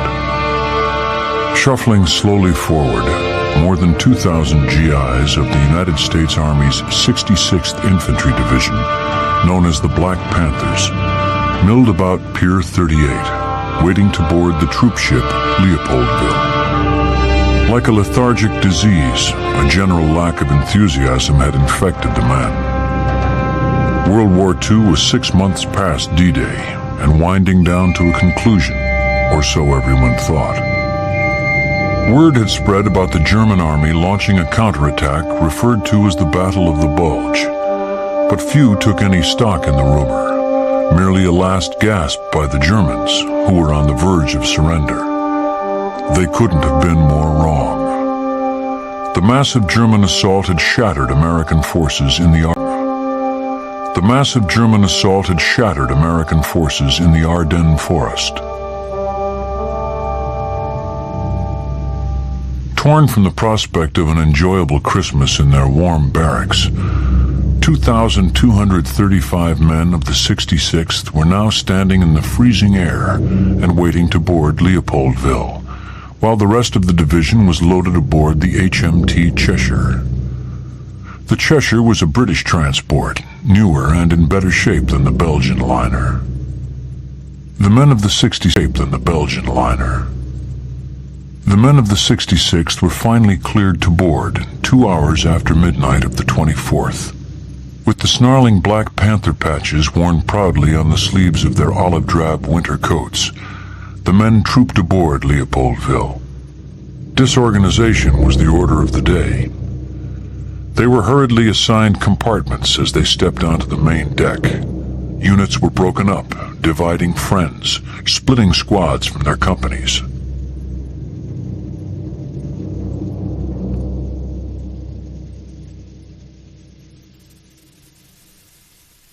Platoon Sergeant Robert Hesse of Heavy Weapons Platoon Company D, 264th Regiment, dutifully followed instructions directing him and his buddies through an open hatch and down a steep wooden stairway into cargo holds that had been converted into cramped quarters for transporting troops. Hesse, a 20-year-old from Roselle, New York, dropped his pack, duffel bag, and rifle onto the crowded deck and removed his helmet, muttering to no one in particular, "So, this is home for Christmas." In the Leopoldville's wheelhouse, Captain Charles Limbour stared through the window at the mass of humanity climbing his ship's gangway in the bitter cold, and observed the disorder silently. Born and raised in Belgium, he had been employed by the Belgian lines for nearly 25 years. His hair was gray, silver at the temples, and his eyes brown. At age 46, he was withdrawn and quiet and kept to himself. Those officers who had sailed with him on numerous voyages found him difficult to approach, but they all considered him a competent seaman. Limbour studied a message from his radio operator and turned to his chief officer, Robert de Pierpont. "We'll be accompanied by the British troopship Cheshire and a small fleet of American landing craft." De Pierpont asked, "And our escorts?" "1 French and 3 British destroyers. I hope they've notified the Germans there will be no trespassing." Limbour sighed. "No sign of the Luftwaffe since D-Day, and the German E-type torpedo boats only make hit-and-run strikes 200 miles north of here. I doubt if any are operating in this area." And the German E-type torpedo boats only make hit-and-run strikes 200 miles north of here. I doubt if any are operating in this area. Although the Leopoldville had undergone a complete refitting only 8 months before, to the American troops boarding her, she looked tired, old, run down, and dirty. Built in Hoboken, New Jersey in 1929 by John Cockerell and Sons, she went into service for the Royal Belgian Lloyd Lines, transporting cargo and passengers from the Belgian Congo and other ports in Africa to her home harbor of Antwerp, Belgium. After the war broke out, she was refitted in Liverpool from passenger liner to troop transport. During the next 4 years, she carried mostly British troops to and from the Mediterranean. After the invasion of France, she made 24 crossings from England to the beaches of Normandy, landing over 53,000 men. 7 crudely constructed wooden decks with low ceilings and bunks stacked 4 high now filled the cargo holds. The crew numbered 120 Belgians, 93 Congolese, and a British contingent of 34 officers and men who manned the guns and supervised the troop loading and landing. Because of the Christmas holiday, many of the British crew were on leave and didn't make it back to the ship in time for the boarding. As a consequence, no one checked off the units of the 66th Panthers as they trudged on board. By 9 a.m. on Christmas Eve, the transports were finally loaded and ready for the short voyage across the Channel. The troops nestled down in their packed compartments, Most tried to sleep, stomachs grumbling as the soldiers thought wistfully of a breakfast that was never served. Slipping the pier, Leopoldville steamed from Southampton Harbor. In her wake, Cheshire followed like an obedient hound. Both ships were fully loaded. All told, nearly 4,500 troops set out that day for the 9-hour channel crossing. Passing over the anti-submarine nets, the troop transports entered the channel. Steaming through the watery expanse separating the mainland and the Isle of Wight, Leopoldville and her convoy met the destroyer escorts. HMS Brilliant, Anthony, and Hotham, along with the Free French frigate Croix de Lorraine, took up defensive stations around the troop ships. It was business as usual. At 2 p.m., the order was radioed from the destroyer Brilliant for the transports to commence a zigzag course. The first submarine alert came at 2:30. The anti-submarine system aboard Brilliant detected an underwater object. Raising a black flag to signal the troop ships, the destroyers set off to drop depth charges. 15 minutes later, the drill was over. Raising a black flag to signal the troop ships, the destroyers set off to drop depth charges. 15 minutes later, the drill was over. It was written off as a false alarm. But there was to be no relief. A short time later, another contact was made. Once again, the destroyers sprinted ahead of the convoy and dropped depth charges. Whether they found a U-boat or not was never determined. By the time the second submarine alert had ended, the sea was becoming nasty. Waves were running 8 to 9 feet from crest to trough, and the men inside the ships began to suffer. Many became seasick and rushed for the heads. Others vomited where they were. The air inside Leopoldville rapidly became foul. Diesel fuel. The air inside Leopoldville rapidly became foul.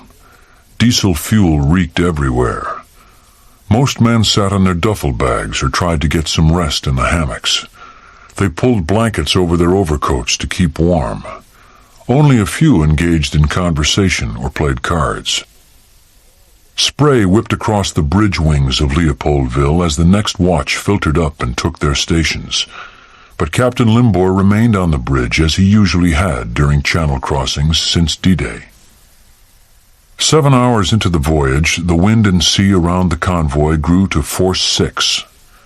The 2,235 men on Leopoldville were now only 25 miles north and slightly east of Cherbourg.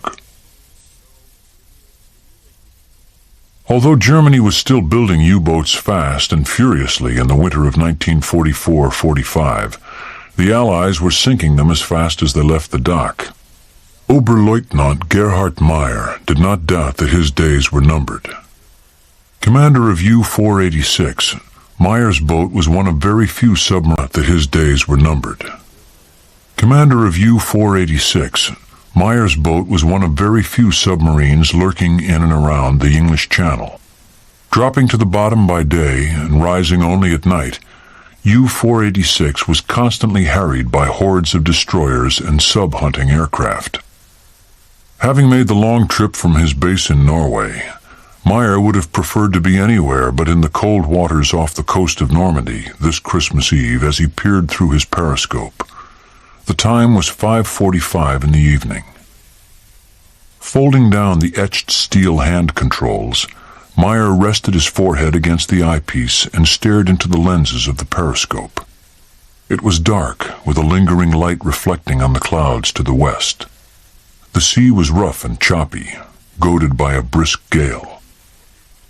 Rotating the shaft, Meyer looked toward shore, 5 miles away.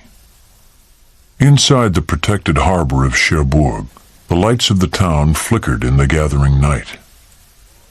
He swung the viewer back to the open sea, peering through the glooms of the town flickered in the gathering night. He swung the viewer back to the open sea, peering through the gloom toward England. And then he saw something. The outlines of 2 large ships and a pair of destroyers. The shot had to be quick and neat. no chance for a second attempt. Meyer had a healthy respect for the destroyers that he knew would be all over U-486 within a minute after the torpedo launch. "Ready tubes 1 and 2. At 5:56 p.m., Meyer ranged on the largest ship in the convoy. The bow of the submarine moved almost imperceptibly as Meyer lined up the shot. Then he gave the order to fire. "Down periscope and dive! Quickly, quickly! Full speed toward the coast to throw off the dogs!" Meyer did not wait around to observe the destruction of lives caused by his torpedoes. All he knew for certain was that one had missed, but he was pleased when he heard the torpedo that struck home. Deep in the bowels of the ship, most of the soldiers were asleep when the torpedo slammed into number 4 hold, starboard aft. Rivets burst and flew like rifle bullets. Hundreds died without knowing what struck them. Observers on deck swore they saw parts of bodies hurled high in the air. The steel girders supporting the bulkheads buckled. Deck F collapsed into Deck G, taking the stairways with them and preventing escape. Cries of pain and panic were quickly snuffed out by the tremendous surge of water into the hull. Hundreds were engulfed by the pain and panic were quickly snuffed out by the tremendous surge of water into the hull. Hundreds were engulfed by the sea and sudden darkness. Estimates placed those who died instantly at 315. Fewer than 20 men made it to the decks above.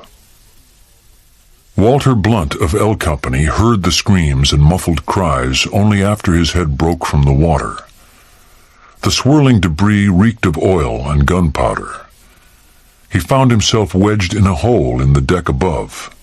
His head and shoulders protruded into the upper compartment, but he was wedged tight and couldn't struggle free. Waves washed over him as the ship began to sink beneath him, the dirty water rising higher and higher and causing him to hold his breath until he nearly passed out. He was thinking, "This is a hell of a way to die," when a light beamed on his face, and his company commander, Captain Orr, leaned over him. "Give me your hand, son. You'll be all right." He pulled Blunt free and helped him to the outside deck, where he was placed in the only lifeboat carrying wounded GIs who had survived the explosion. Out of Blunt's 181-man unit, 74 were killed and 61 injured. Walter Brown of Company F owed his life to being seasick. Feeling the effects of the rough seas, he left his compartment and climbed to a head near the outer deck, where he planned to throw up. He had no sooner walked up to a sink than the torpedo hit. Knocked unconscious, he awoke to find water spraying on him from broken overhead pipes. He saved himself by leaping onto the deck of a small ship that came alongside as Leopold began her slide to the bottom. He was the last man to escape the ship without jumping into the water. Only Brown and 5 others survived from Company F. 153 went down with the ship. Escaped the ship without jumping into the water. Only Brown and 5 others survived from Company F. 153 went down with the ship. Staff Sergeant Jerry Crean, Company B, was playing cards when he felt the impact and the ship suddenly slow to a stop. Receiving no instructions, Crean gathered the 12 men of his platoon and led them up to the open decks. He made sure they stuck together while he returned with enough life jackets to outfit them all. At 7 o'clock, an hour after U-486 sent her torpedo into Leopoldville, Crean was told help was on the way. Rescue vessels and tugs were reported to be coming from the nearby harbor to tow them in. But as the ship rolled on a 10-degree list, he realized for the first time that this damn thing is going to sink. Confusion was mixed with calmness as uninjured soldiers of the Panther Division either stood in formation on the open deck waiting for orders, or simply milled around, puzzled about what to do. All they were told was to wait or to make way for the crew. They watched in amusement that soon turned to outright rage as the Congolese crew struggled to lower the lifeboats. There was some cheering as the troops thought the boats were being prepared for them. But then it became apparent the crew were abandoning the ship on their own. One or more boats tipped and spilled its crew into the sea. None of the Congolese made any attempt to rescue their passengers. They soon rowed off, carrying luggage, radios, personal belongings, even a parrot in a cage, leaving no one on the ship who knew how to lower the remaining lifeboats and rafts. Several soldiers were killed or injured in trying to free the boats from their mountings and davits. Many attempted to cut away the ropes holding lifeboats and rafts. Several soldiers were killed or injured in trying to free the boats from their mountings and davits. Many attempted to cut away the ropes holding the many rafts, but did not have knives. The soldiers actually managed to launch a boat, but it was quickly filled by the Leopoldville's crew, while the Americans stood by in disbelief. Throughout the debacle, Captain Limbour did or said nothing. On the bridge he appeared overly calm. Some described him in a state of shock. Normally a strict disciplinarian, he stood mute without making the slightest attempt to display command. Bewilderment seemed to strike the minds of the other ship captains. While the British destroyers rushed about dropping depth charges, the troop ship Cheshire stood by for nearly an hour, less than 200 yards away from Leopoldville. The men on board Cheshire thought they heard a muffled explosion in the distance, and then it appeared to them that the other troop ship was beginning to list. Their ship's officers did not comprehend the horrendous debacle that was taking place before their eyes. They did not have a clue to the growing crisis. The men on Cheshire could only stand and stare through the darkness at the stricken ship, until Cheshire finally turned away and headed into Cherbourg. Only 5 miles from land, Leopoldville still had a chance of being beached if the tow ships arrived soon. But word was not getting through. Everyone was celebrating Christmas Eve, and very few personnel were on duty. All potential rescue boats sat idle, their crews on leave. 30 minutes passed before Convoy Commander John Pringle, captain of HMS Brilliant, signaled Cherbourg, "Taking off survivors. Need assistance." The officers at the harbor entrance control post were startled at the unexpected request. "Survivors of what?" they inquired. "Leopoldville hit. Need assistance." On shore, military bureaucracy reigned supreme. Messages were sent, received, and passed on. Orders were, they inquired. "Leopoldville hit. Need assistance." On shore, military bureaucracy reigned supreme. Messages were sent, received, and passed on. Orders were given, but not relayed. High-ranking officers enjoying Yule parties could not be bothered. Finally, men of decision began to take responsibility for the rescue operation. Men like Lieutenant Colonel Tom McConnell at the harbor entrance. McConnell was a successful Indiana businessman before the war and minced no words in describing the situation to his superiors. He turned the phone lines blue with descriptive language, demanding, pleading, castigating sergeants and generals alike in an attempt to get a rescue operation underway. In no uncertain terms, he notified the general in command of the port that he was taking it on his own authority to send out rescue vessels. By the time McConnell's efforts had sent Army rescue tugs on their way to the sinking ship, 50 minutes had passed. Ensign Nat Duvall, the Navy duty officer, wasn't having much luck until he connected with Lieutenant Commander Richard Davis. When Duvall's call came from the fort, Davis didn't merely cut through red tape, he shredded it. Less than 5 minutes after being notified of Leopoldville's situation, Davis had 2 PT boats racing toward the stricken ship. 2 minutes later, a third left port. He then sent officers into town to pull sailors and soldiers from the bars. Shortly after 7 p.m., Davis had Cherbourg started toward mobilization. Minutes later, the first lifeboats carrying Congolese crewmen arrived at the docks and were questioned. Hospitals were notified, food and beds arranged. The rescue was at last being coordinated. The people on shore began to realize a disaster was in the making. But the soldiers on board Leopoldville still hadn't been warned that the ship was slipping away beneath their feet. In a precise display of skilled seamanship, Commander Pringle took the bull by the horns and brought his destroyer Brilliant alongside Leopoldville. As his ship approached, Pringle's crew threw out mooring lines. With no Belgian crew to catch them, the destroyer's British gunners and sailors leaped aboard Leopoldville and secured Brilliant. The high seas pounded Brilliant's much smaller hull against Leopoldville's larger one. Steel plates buckled and groaned in protest as they scraped together. The sounds were ominous, and Pringle realized he could not remain tethered to the troopship for very long. Soon shouts came from his men to the soldiers on the troopship. "Jump, Yank, jump!" The cold, dark night, the violent sea, the waves plunging and thrusting the little destroyer up and down like a toy boat, made the leap a terrifying undertaking for the young soldiers crowded on the decks of the troopship.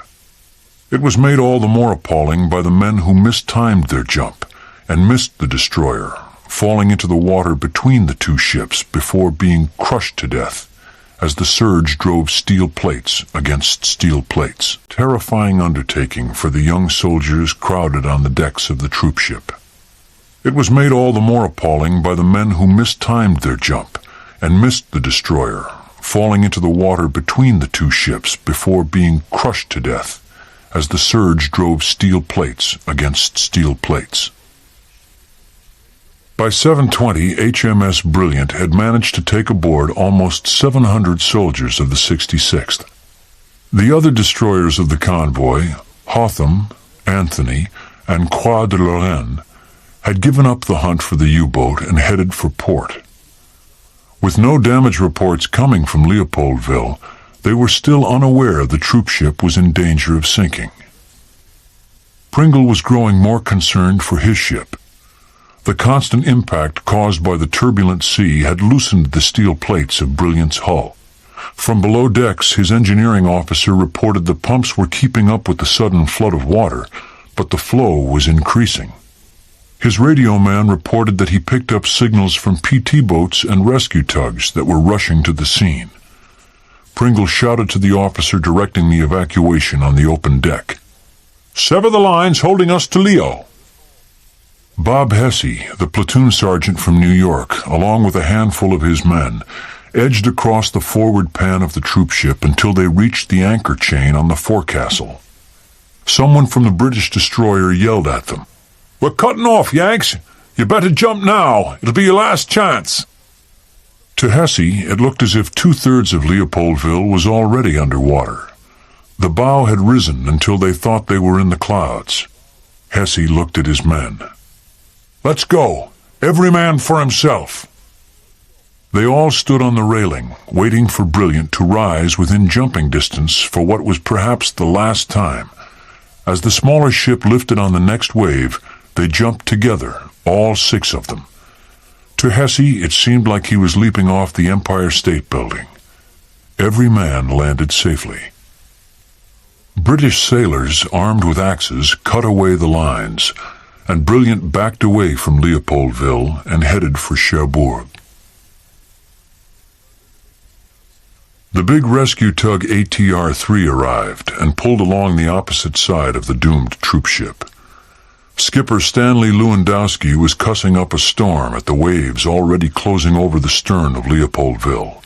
He was damned mad. U-tug ATR-3 arrived and pulled along the opposite side of the doomed troopship. Skipper Stanley Lewandowski was cussing up a storm at the waves already closing over the stern of Leopoldville. He was damned mad. Twice he had attempted to maneuver alongside before the ship sank, but was stopped by the davits of the lifeboats that hung out and down. Had the Belgian crew remained a few minutes more and loaded the lifeboats properly, the davits would have been retracted, and Lewandowski could have pulled his boat abreast of the railing. He had been equally frustrated by a group of 200 men standing at attention on the bow. Entreaties for them to jump aboard went ignored.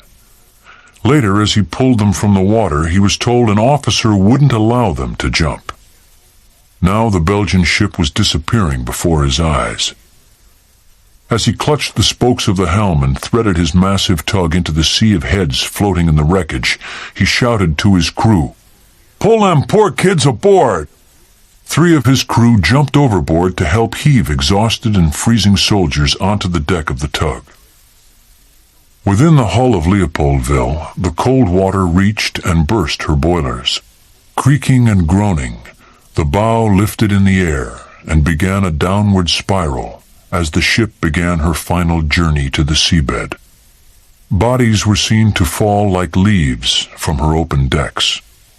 At 8:30 p.m., with a mighty hiss of escaping steam, the troop ship vanished stern first under the black water and was seen no more. Many were sucked down with the Leopoldville, including Captain Limbor, whose body was never found. It was estimated that over 1,000 men were left floating in water with the temperature as low as 48 degrees Fahrenheit. Panic set in as the men struggled to stay alive. Men who couldn't swim seized those who could and dragged them under. It was as if a crowd at a football game gave out a great roar. Hundreds of men were shouting, crying, begging for help from God. Many pleaded for their mothers. Some cursed any and everyone responsible for their plight. A great number simply gave up and died by drowning or from exposure. Vince Codiani of Company K was one of several men who were trapped under a glass passenger shelter as the ship for their plight. A great number simply gave up and died by drowning or from exposure. Vince Codiani of Company K was one of several men who were trapped under a glass passenger shelter as the ship lurched to port and began her plunge. Codiani was pulled under when his clothing caught on part of the glass shelter. A strong swimmer, he struggled free and gained the surface, but not without injury. His front teeth had been knocked out, his tongue slit in two, and his neck and arms badly gashed by shattered glass.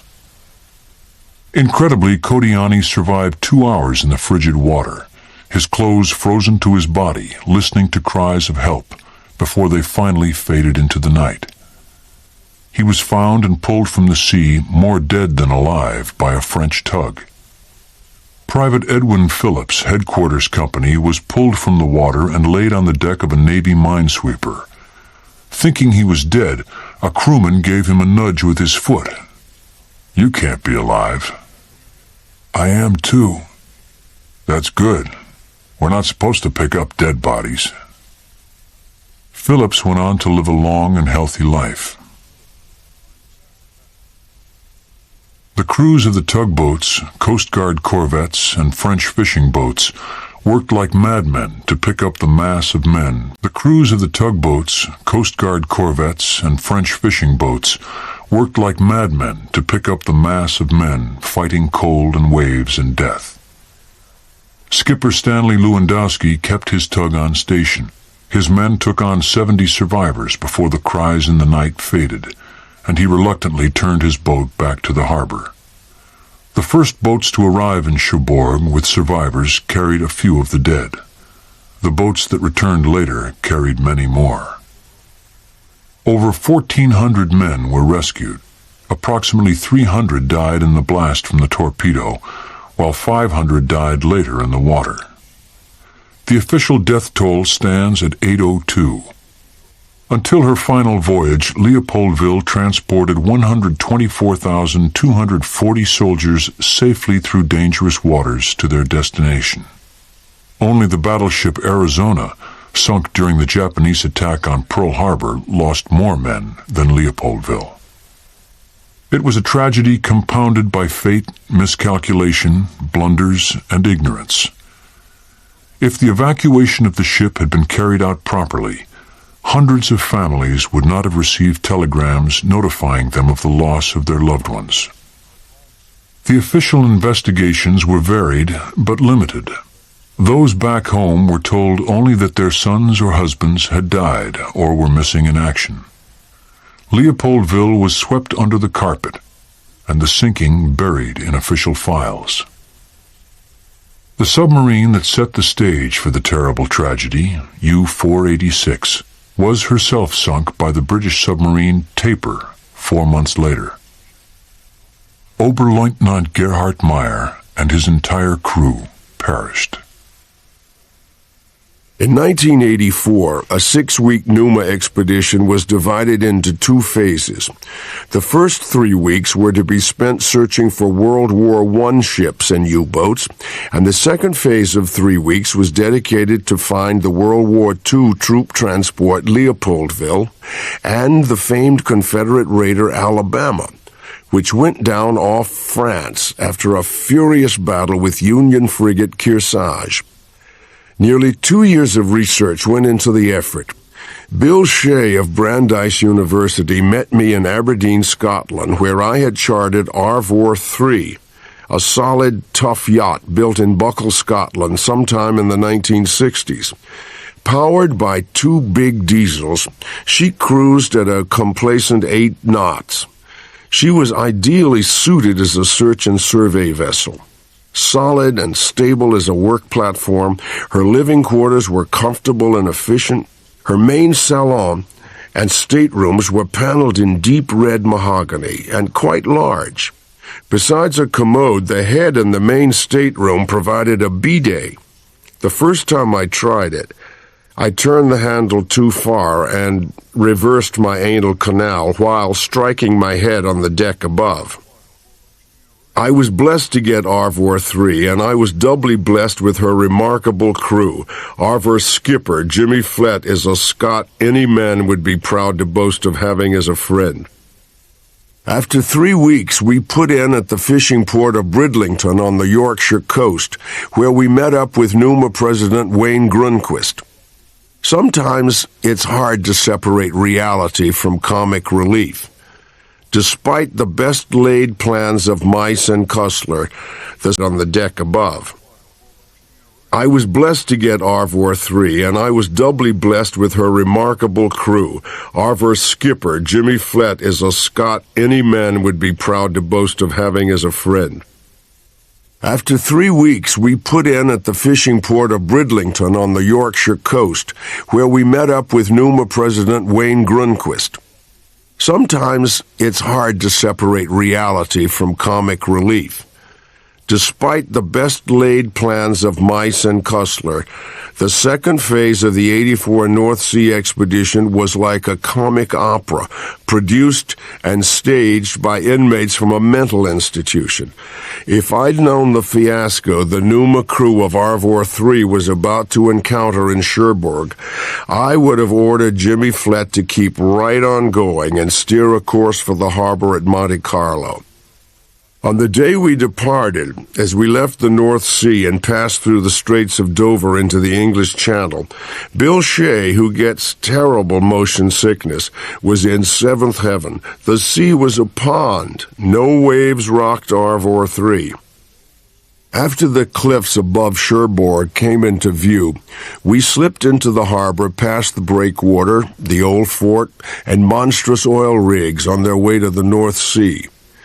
Jimmy had radioed ahead for a berth in the yacht basin, and we tied up not far from a nice hotel with a gourmet dining room.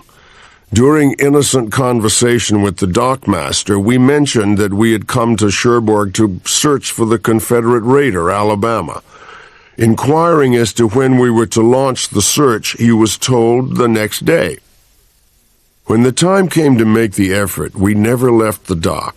6 uniformed custom agents, red pillbox hats perched on their greasy heads, came aboard first thing in the morning and proceeded to tear the boat apart while asking a multitude of foolish questions. They pried open every cabinet, probed every suitcase, every box and container, large and small. They went through the engine room with dental mirrors, searching behind every pipe and manifold. Nothing went unprobed. I half expected a demand for a strip search. They questioned the purpose of the side-scan sonar, the magnetometer, and video equipment, wanting to know every detail of our operation.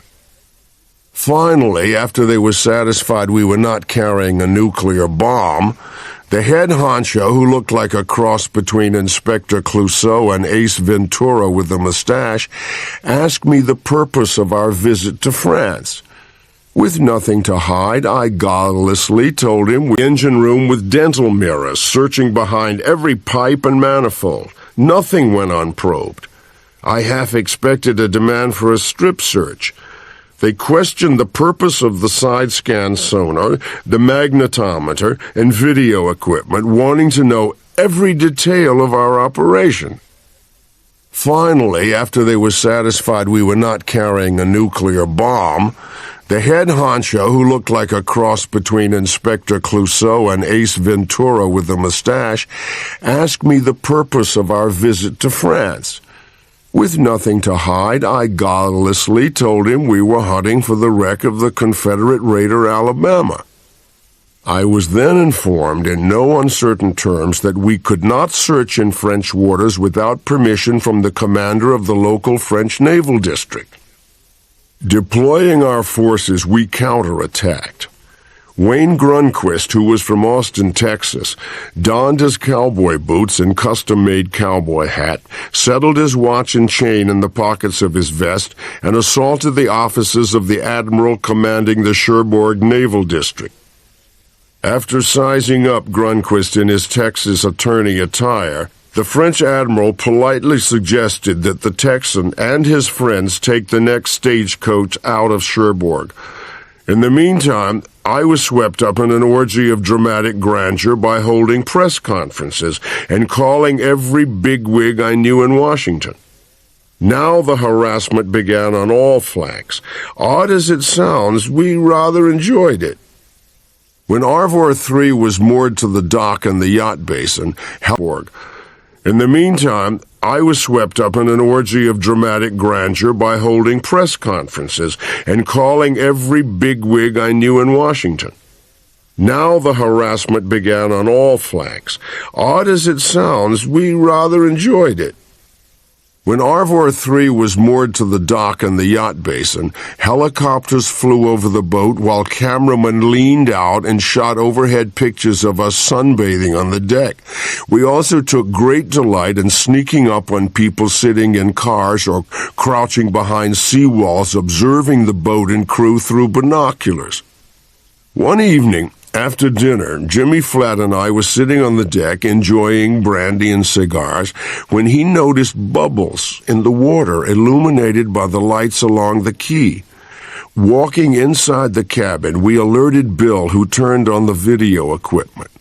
We then carefully lowered the underwater video camera over the side.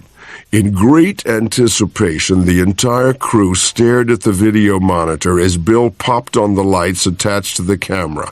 Suddenly, the startled faces of two French Navy frogmen, their eyes bugging through the lenses of their underwater face masks, burst on the screen. An instant later, they stroked into blackness and were gone.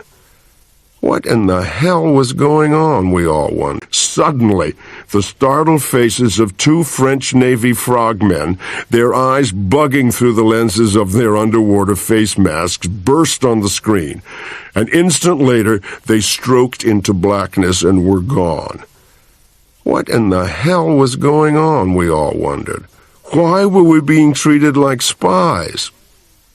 In Washington, NUMA's chief director, Admiral Bill Thompson, former Naval Chief of Public Information, hit on every officer he knew in the French Navy, rallied the Pentagon, and hit on every officer he knew in the French Navy, rallied the Pentagon, and pestered the White House. Things became so confused that the French embassy sent a message to our State Department saying, "We apologize for this incident." The State Department, in total ignorance of our predicament, replied, "We apologize too." According to my literary agent in Paris, I became the darling of the French press with my ranting and raving. Some pretty high officials in the French government regretted our situation but said there was nothing they could do. After 2 weeks of futile combat, I struck our flag. I felt there was nothing more to be accomplished. The French admiral refused to capitulate. I turned over my records, charts, and projections to I struck our flag. I felt there was nothing more to be accomplished. The French admiral refused to capitulate. I turned over my records, charts, and projections to a French schoolteacher who had acted as our translator rather than carry them back to Colorado with me on the airplane. He agreed to keep them safe until my return.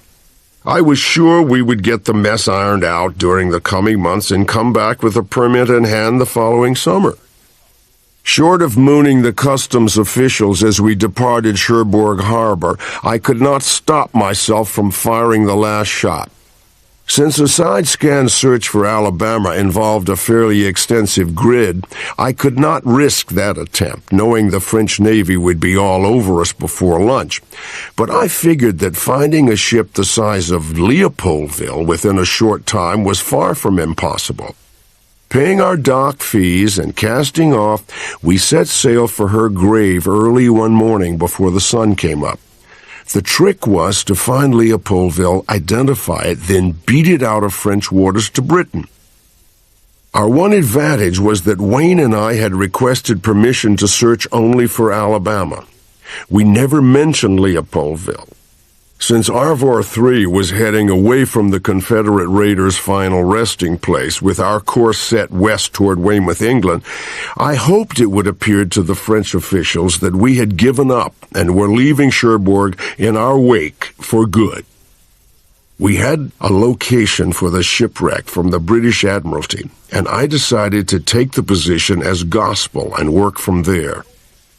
Because we were hunting for an object nearly 500 feet in length and 62 feet wide, I gambled on using only our boat's built-in echo sounder. This meant we had to go almost directly over Leopoldville in order to record its hulk. An hour and 20 minutes into the chase, a location for the shipwreck from the British Admiralty, and I decided to take the position as gospel and work from there. Because we were hunting for an object nearly 500 feet in length and 62 feet wide, I gambled on using only our boat's built-in echo sounder. This meant we had to go almost directly over Leopoldville in order to record its hulk. An hour and 20 minutes into the chase, the echo sounder recorded an anomaly rising 60 feet off the bottom. It was a lucky hit. 2 more passes confirmed a huge, long object pointed toward Cherbourg, but on a slight angle, no doubt caused by current swinging the Leopoldville on her anchor before she sank. She lies just 300 meters northwest of the recorded position. I regretted that we had no wreath to drop over the side, nor a ceremony prepared. Though the sun was shining brightly, it didn't take great imagination to picture that night of horror. We slowly circled the wreck, watching its mass rise from the bottom on the echo sounder. It was a heart-rending moment, but we knew the French Navy would not allow us to hang around. We all kept one eye aimed on the entrance to Cherbourg Harbor. "Be nice to see more of her," said Jimmy. "No peeky, no findy," said him on the echo sounder. It was a heart-rending moment, but we knew the French Navy would not allow us to hang around. We all kept one eye aimed on the entrance to Cherbourg Harbor. "Be nice to see more of her," said Jimmy. "No peeky, no findy," said Bill. "I'm easy." Over went the sensor, on went the power to the side scan. Clickety-clack went the recorder. "Will the boat 5 miles north of Cherbourg please return to port immediately?" came a voice in perfect English over the radio. I looked at Jimmy. "How far to British waters?" "About 18 miles. "What do you think, Skipper?" Jimmy Flett is a man among men. He smiled slyly, reached up, and turned off the radio. I nodded. All right, that concludes the entertainment part of the program. Let's get the hell out of here. With Jimmy grimly gripping the spokes of the wheel, his eyes set toward England, the rest of us stood on the stern and watched for French patrols. Get the hell out of here. With Jimmy grimly gripping the spokes of the wheel, his eyes set toward England, the rest of us stood on the stern and watched for French patrol boats or helicopters to come chasing after us. I was certainly in no position to endanger lives on board Arvor 3 by putting up any resistance. Except for a grappling hook and a couple of Swiss Army knives, our only other arsenal of weapons was an incredible bounty of small, boiling potatoes. Down deep, I didn't think even the French Navy would attack a British boat flying the Royal Yacht Club ensign with 4 virtuous Americans on board. As Arvor 3 was entering the harbor of Weymouth, we passed a French Navy missile frigate coming out that was participating in NATO exercises. "How close can you shave him, Jimmy?" I asked. 30 feet be okay?"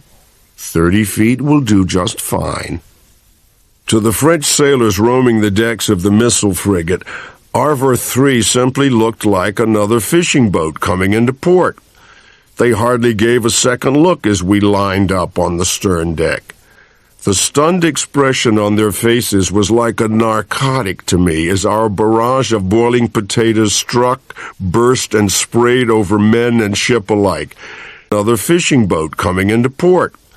They hardly gave a second look as we lined up on the stern deck. The stunned expression on their faces was like a narcotic to me as our barrage of boiling potatoes struck, burst, and sprayed over men and ship alike. They never knew what hit them.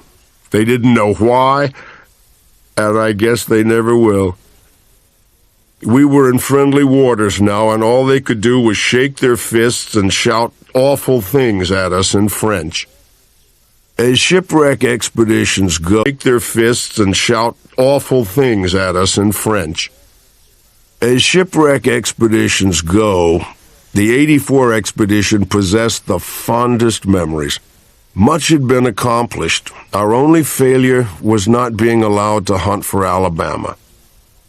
I laid over in New York and held a news conference on board the aircraft carrier Intrepid to announce our finds. I especially wanted to tell the tragic story of the Leopoldville and its sinking on Christmas Eve of 1944. It seems strange that so few people were aware of the disaster and staggering loss of life. We gave it our best shot and put Leopoldville on the 6 o'clock TV news shows and in every major newspaper in the country. Suddenly, families who had simply received a telegram soon after the sinking, saying only that their loved one was killed in action, now began to ask questions. It warmed our hearts to be instrumental in steering a number of wives, brothers, sisters, and survivors to the Panther Veteran Organization, made up of men who had served with the 66th Division. The final act of the Cherbourg incident, however, was far from over. The French were full of surprises. Shortly after I returned to my home in Colorado, to the Panther Veteran Organization, made up of men who had served with the 66th Division. The final act of the Cherbourg incident, however, was far from over. The French were full of surprises.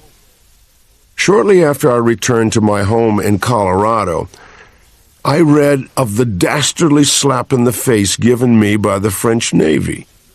One of their salvage ships had launched a search 2 weeks after we made our great escape from Cherbourg, and guess what? They found Alabama.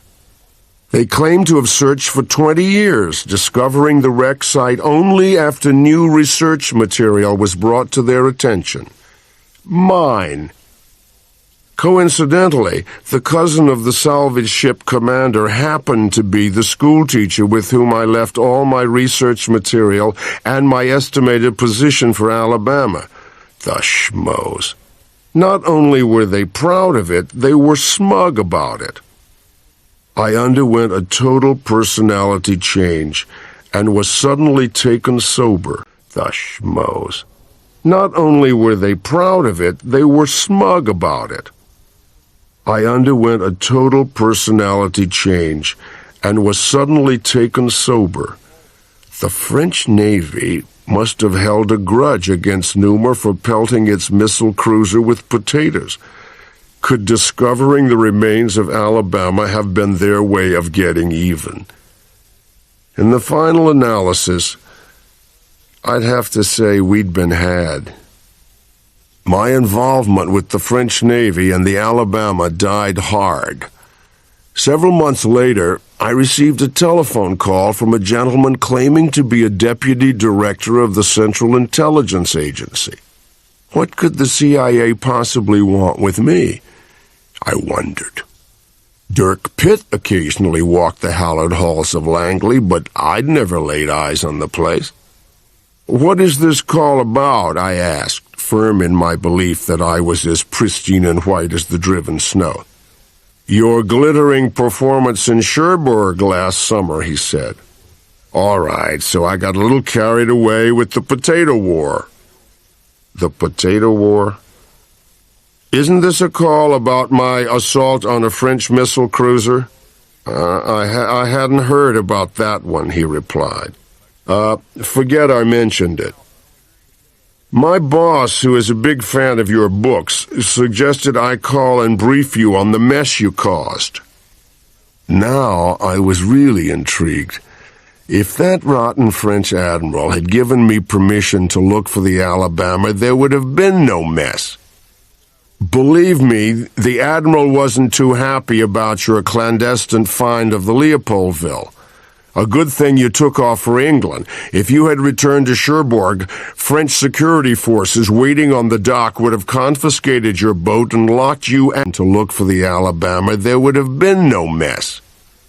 Believe me, the admiral wasn't too happy about your clandestine find of the Leopoldville. A good thing you took off for England. If you had returned to Cherbourg, French security forces waiting on the dock would have confiscated your boat and locked you and your crew up in the local slammer."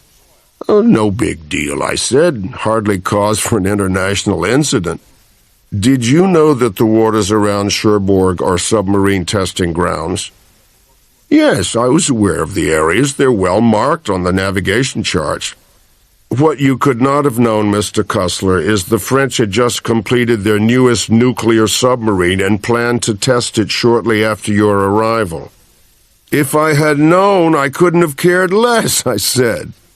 "What you were also not aware of was the fact that every intelligence office and agency in a dozen different nations, the CIA, the KGB, the British M5, the Israeli Mossad, to name a few, spent great sums of money and long hours in setting up their individual covers to covertly observe the French nuclear submarines test program.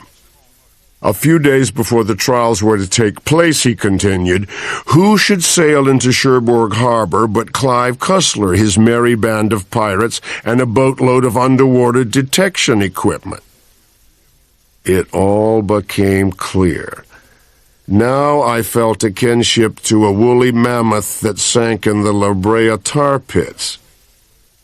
"Not knowing what to make of your theatrical appearance, the French Navy got cold feet and postponed the tests of their new submarine for 6 months.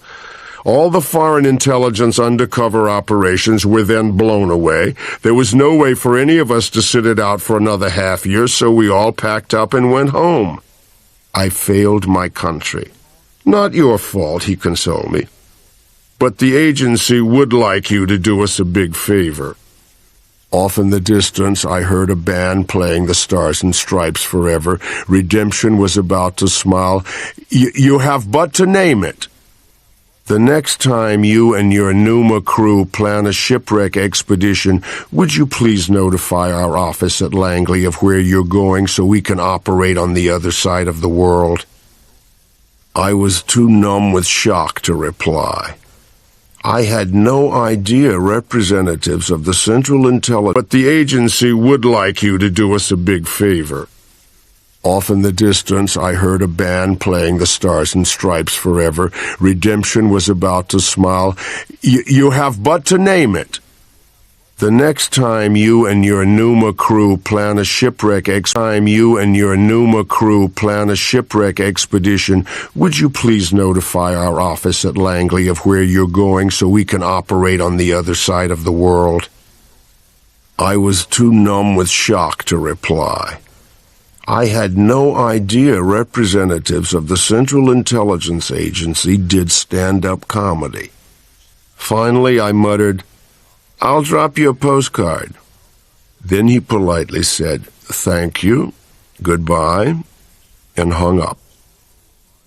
And so ended the great Numa follies of 1984.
The Lost Locomotive of Kiowa Creek.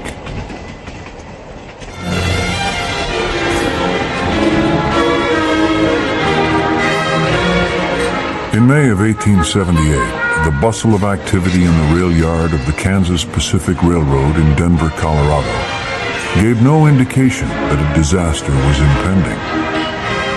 Colorado had become a state 2 years earlier, and Denver was rapidly growing in regional importance. Trains from the east, bearing the fruits of eastern industry, rolled into the yard several times a day. There, goods were unloaded and some reloaded for the trip to California, onto trains with extra locomotives for the climb over the Rocky Mountains. This evening, except for a downpour from a storm that never seemed to pass, it was business as usual. The heavy rain had been falling hard for days, and half the city became flooded when Cherry Creek and the Platte River overflowed. The record-setting deluge was unusual for May, but Colorado's climate was notorious for changing from sunny warmth to 3 feet of snow within 24 hours. The record-setting deluge was unusual for May, but Colorado's climate was notorious for changing from sunny warmth to 3 feet of snow within 24 hours. The only thing that could be safely said about the Rocky Mountain State's weather was its guarantee of unpredictability. Walking from his home on 32nd Street, Kansas Pacific Railroad engineer John Bacon crossed the bridge over the South Platte River.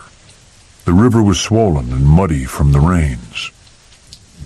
A strong breeze bore the smell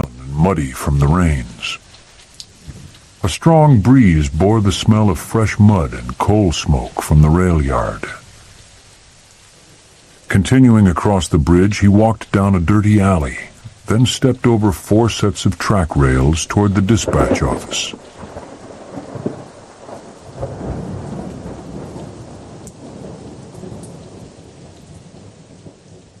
Inside the office, Bacon nodded to Chester Tubbs, a stout man built like Friar Tuck, who was alongside a standing desk, and he made his way to the pot-bellied stove with the blue enameled coffee pot.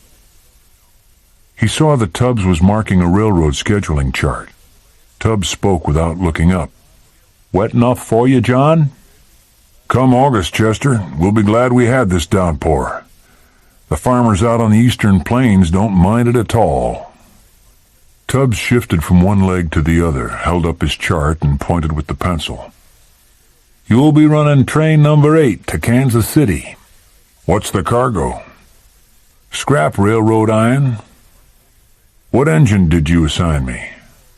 "Number 51, 25 cars and a caboose." Bacon mentally estimated the approximate weight of 25 freight cars loaded with heavy scrap rail iron, pulled by a locomotive driving over wet rails. "It's a downgrade from here to Kansas. I should have no trouble keeping your schedule, so long as the storm doesn't follow us across the plains. Did you crew me with my brother-in-law, Frank Selden?" Tubbs nodded. "I also scheduled your poker pal, George Piatt, as you bow us across the plains. Did you crew me with my brother-in-law, Frank Selden?" Tubbs nodded. "I also scheduled your poker pal, George Piatt, as your brakeman." "You're a good man, Chester. When my crew arrives, tell them I'll be on number 51. Not much later that evening, Frank Selden and George Piatt walked the tracks from the dispatch office together. A brass lantern flickered inside the cab of engine number 51, and a wisp of smoke curled from the locomotive's tall diamond-topped smokestack. As the men climbed the ladder to the cab, they heard the heavy boiler door being slammed. Selden saw John Bacon and grinned. "The engineer doing a fireman's work?" "Somebody's got to put fire in the beast so we can make our schedule. Is Piatt with you?" The answer came with the sound of a pair of size 13 boots clumping onto the cab's iron floor as George Piatt climbed inside. Piatt was muscular but badly overweight in the wrong places. His arms were the size of most men's legs, thick and bulky. Each of the cars in the train had a manual brake, and Piatt's job was to engage the brakes when necessary. The brake wheels did not turn easily, but Piatt's great strength gave him a distinct advantage. Selden grabbed a shovel and began banking the fire inside the furnace. But Piatt's great strength gave him a distinct advantage. Selden grabbed a shovel and began banking the fire inside the furnace. 15 minutes later, after they hooked the engine to the coupled rail cars, Bacon gently eased the throttle arm open. When the couplings took up the slack, he gave a sudden pull on the throttle, sending a burst of steam to the piston and spinning the big drive wheels to heave forward the great weight behind engine number 51. Chugging slowly at first, train number 8 to Kansas City crept from the railroad yard in Denver. The Baldwin-built Mogul-class 460 locomotive was the workhorse of the nation's railroads. With 4 wheels on a pivoting truck at the front and 6 54-inch drive wheels, she was considered a monster for her time, able to pull a long string of heavily laden freight cars up long grades over the mountains. This trip, though, called for her immense power to transport the ponderous load of scrap iron to the smelters in the east. Immense power to transport the ponderous load of scrap iron to the smelters in the east. Black paint covered most of her metal, now glistening under a film of water. Thin hand-painted red striping outlined the rims of her wheels, the cab's window frames, and hand railings above the drive wheels.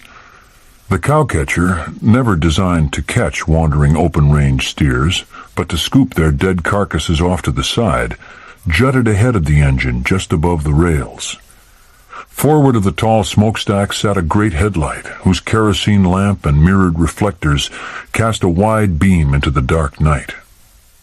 Bacon braved the rain and leaned out the side window as the engine passed over Steel Street and the outskirts of the city toward the great flatlands stretching from the Rockies to the Mississippi River. Train number 8 was now gathering speed, steaming on her monotonous eastward run across a landscape devoid of trees and shrubs. 50 miles down track, a wall of surging water smashed into Bridge 607.80. Slamming into the bridge supports, wooden pilings driven 8 feet deep into the stream bed, the churning water snapped them into huge slivers and washed them away, tossing them crazily about like straw in a hurricane.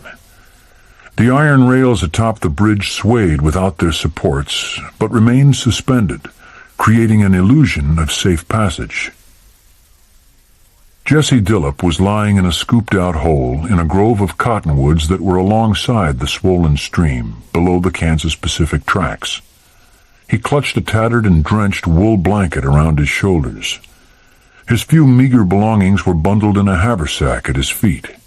He sneezed and rose from his muddy shelter. Dillop was on his way from Texas to California, catching rides in empty freight cars. There was work in California, or so he heard. His journey was built on the hope his luck would finally change. The hole, its bottom now a deep puddle, was no longer habitable, and the stream was rising toward his shelter at an alarming rate. So he decided to wander further west in hope of finding a more comfortable place on higher ground to spend this ungodly night. Climbing quickly up the grade to the ballast stones under the ties and rails, he paused when he reached the tracks and, out of habit, peered back through the rain for an approaching train. Instead of a locomotive, he saw the lightning illuminate the shattered remains of the bridge. The iron rails hung suspended in the air above the torrent of rushing water. As he watched, the huge trunk of a cottonwood tree smashed into the eastern base of the bridge and ripped loose the last of the supports. The wooden skeleton that gave the bridge its strength was now completely gone. Dillop raced along the track toward the nearby town of Kiowa Crossing, intent on warning the station master. Slipping on the wet ties, he fell and gashed his knee on a spike. Wrapping a rag from his pocket around the wound, he continued stumbling west over the track. A trail of cinders, sparks, and thick smoke spewed from the stack of engine number 51 as it raced eastward toward the bridge.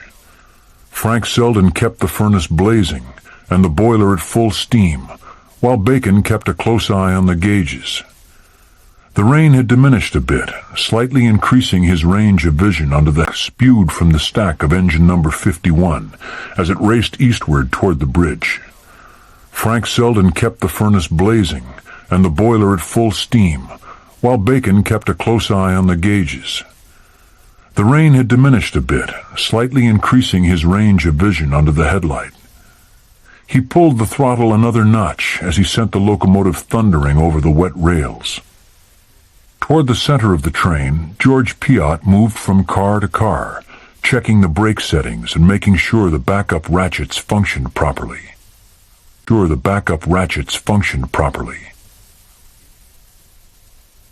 Safe from the storm, inside the station house at Kiowa Crossing, less than a mile from the bridge over the creek, Abner Capp was dealing a round of cards on a table, playing 4 hands by himself.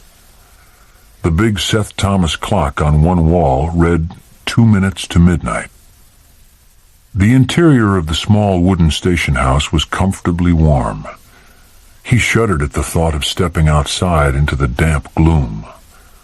Still, the schedule of trains was specific, and Cap had to be standing by the tracks as train number 8 traveled through in case any mail or company instructions were extended off the train by a conductor with a stick, to be caught by him in a small handheld net.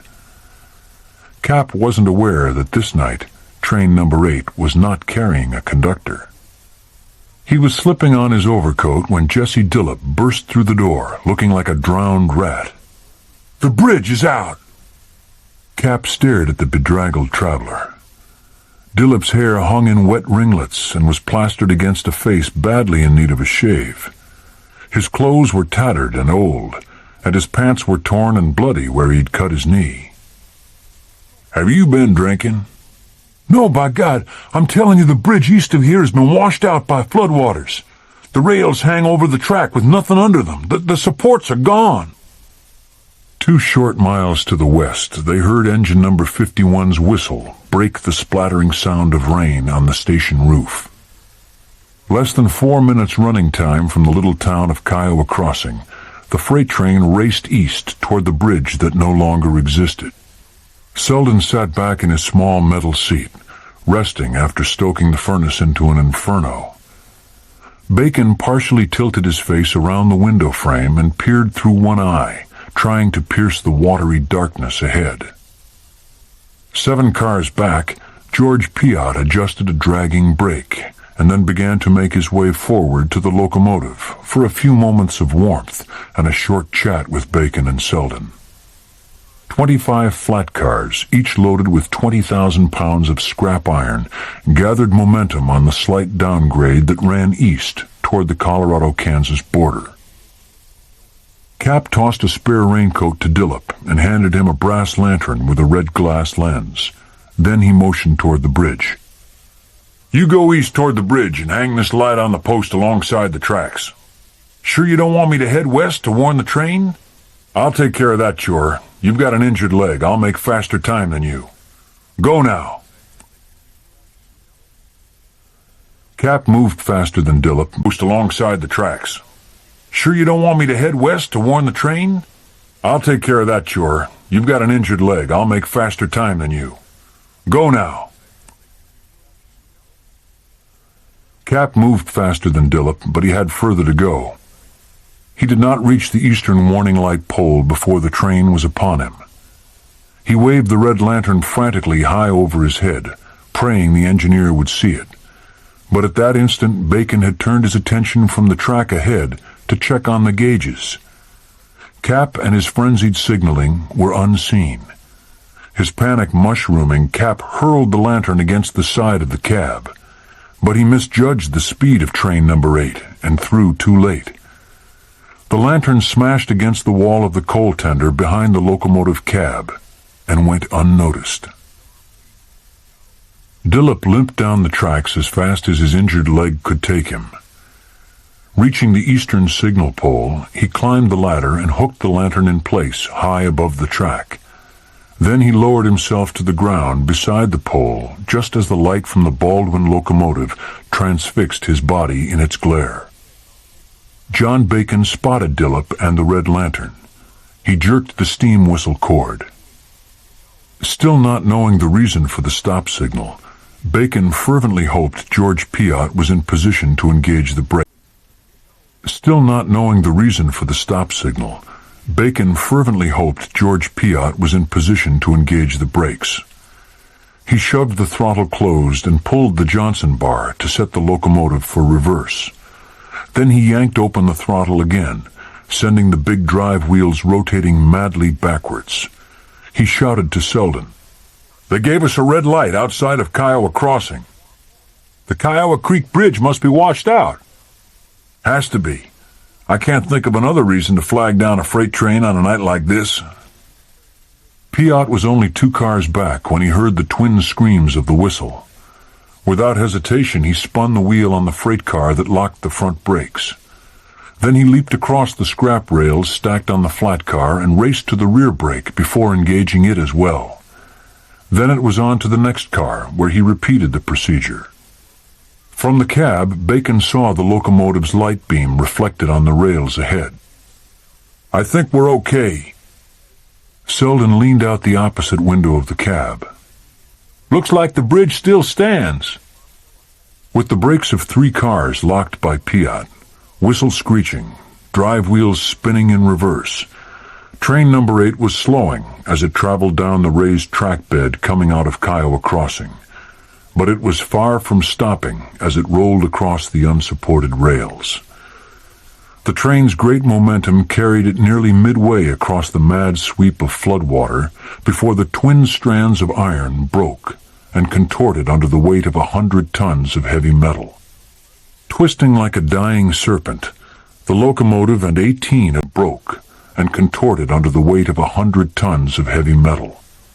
Twisting like a dying serpent, The locomotive and 18 of the 25 cars rolled into the raging water, where they were flipped end over end by the flood into one entangled mass of wreckage. Debris and rails were ripped off the flatbed cars and shoved downstream as if shot from a cannon. Bacon, Selden, and Piatt died almost instantly, their bodies pummeled and swept downstream. From his position on the tracks above Kiowa Creek, Jesse Dillop stood in mute horror as he watched the big headlight of engine number 51 plunge beneath the water, still glowing for a few seconds until the front lens was smashed and the swirling water extinguished it. 7 of the flat cars and the caboose remained on the tracks as a grim reminder of the tragedy. In shock and unable to stand, Dillop sagged to a sitting position, rain spattering his face. Abner Capp came running up. He stopped beside Dillop and gazed at the... Abner Capp came running up. He stopped beside Dillop and gazed at the black swirling water, the wreckage, and the great empty gap in the middle of the bridge. "Did you see anybody?" Dillop shook his head. "Not a soul. They must all be drowned." "The locomotive?" "Went straight in with its headlights still shining." "Whereabouts?"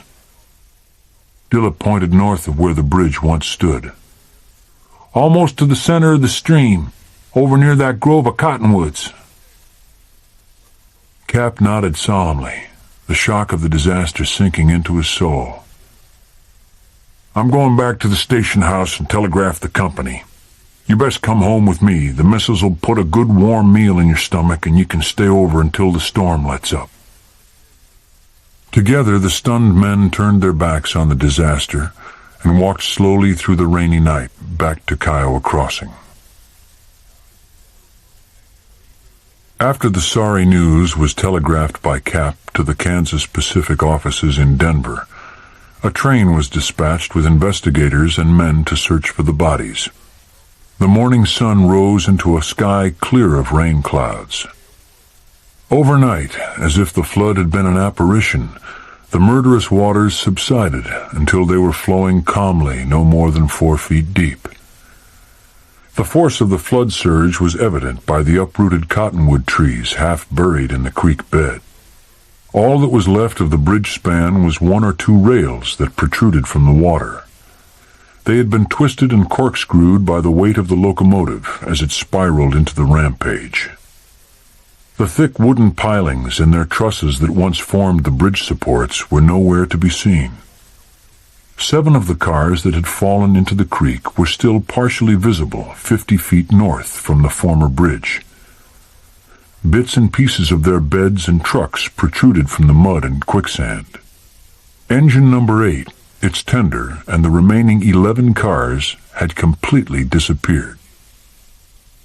After studying the situation for an hour, Kansas Pacific Superintendent Colonel C.W. Fisher put his hand on Cap's shoulder and pointed downstream.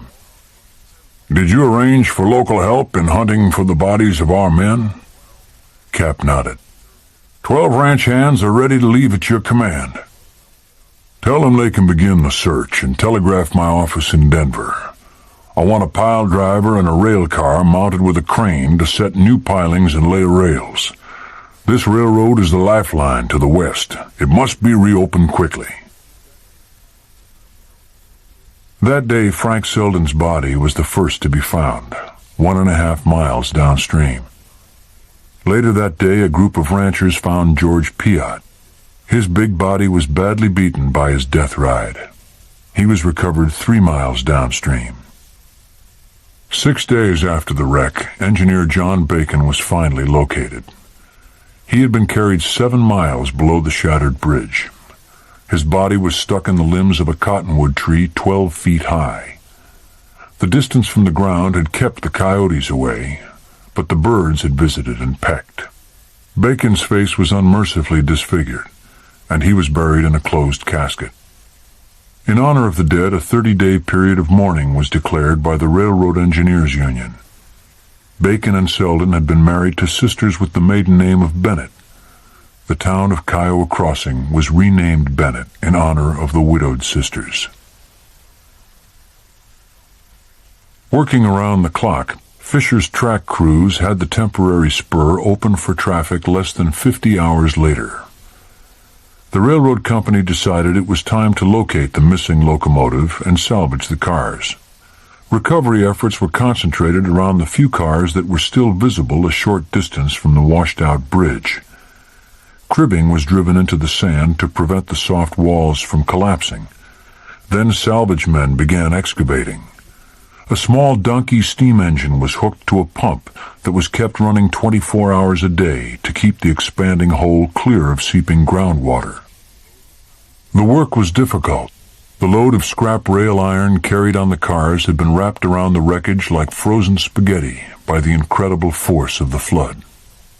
Then salvage men began excavating. A small donkey steam engine was hooked to a pump that was kept running 24 hours a day to keep the expanding hole clear of seeping groundwater. The work was difficult. The load of scrap rail iron carried on the cars had been wrapped around the wreckage like frozen spaghetti by the incredible force of the flood. The Kansas Pacific official in charge of the salvage operation was H.N. Nicholson. He was tall and a bit of a dandy. A thick, carefully waxed mustache graced his handsome face. Sipping from a tin dipper of water, he brushed his mustache dry with the back of his hand. He turned to Johnny Schaefer, a local ranch hand hired to assist the railroad. August 1st, still no sign of the locomotive. Maybe when that air pump comes we can burrow down and strike her. Schaefer nodded in agreement and then smiled when he saw 12-year-old Molly approaching with lunch. Catherine Mack, called Molly by everyone in town, was followed closely by her pet deer as she walked the tracks east from Kiowa Crossing. Her arms were loaded with baskets and tin pails that contained sandwiches, pies, and cloth napkins. Her mother had been contracted by Nicholson to feed the salvage crew their noontime meal. After passing out the food to the men, Molly saved the last basket for Henry Nordlow, who was only a year older and was working the donkey engine during his summer vacation. Henry bashfully tipped his hat, and Molly spread a napkin on a fallen tree trunk. As he began to eat, she sat alongside and stared at the huge hole, which looked like a moon crater.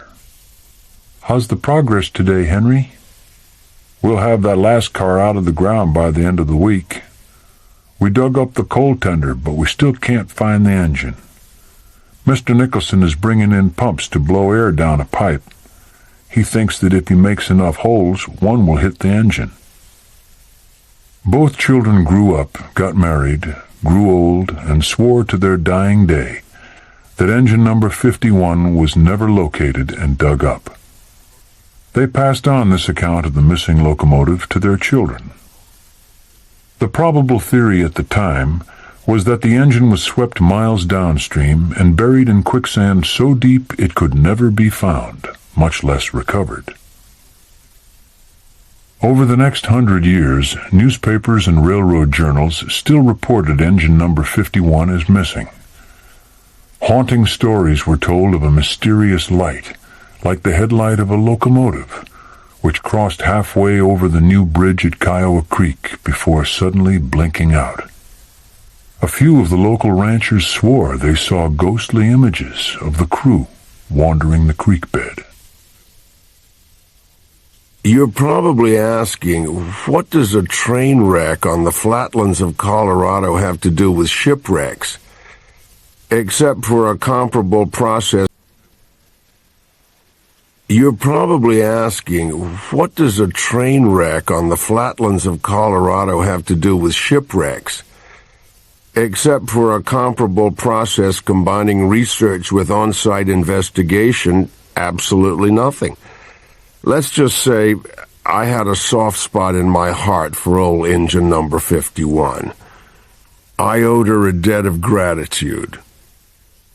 On May 21st, 1978, Elizabeth Sagstetter wrote an article for the Denver Post entitled "The Locomotive That Never Returned."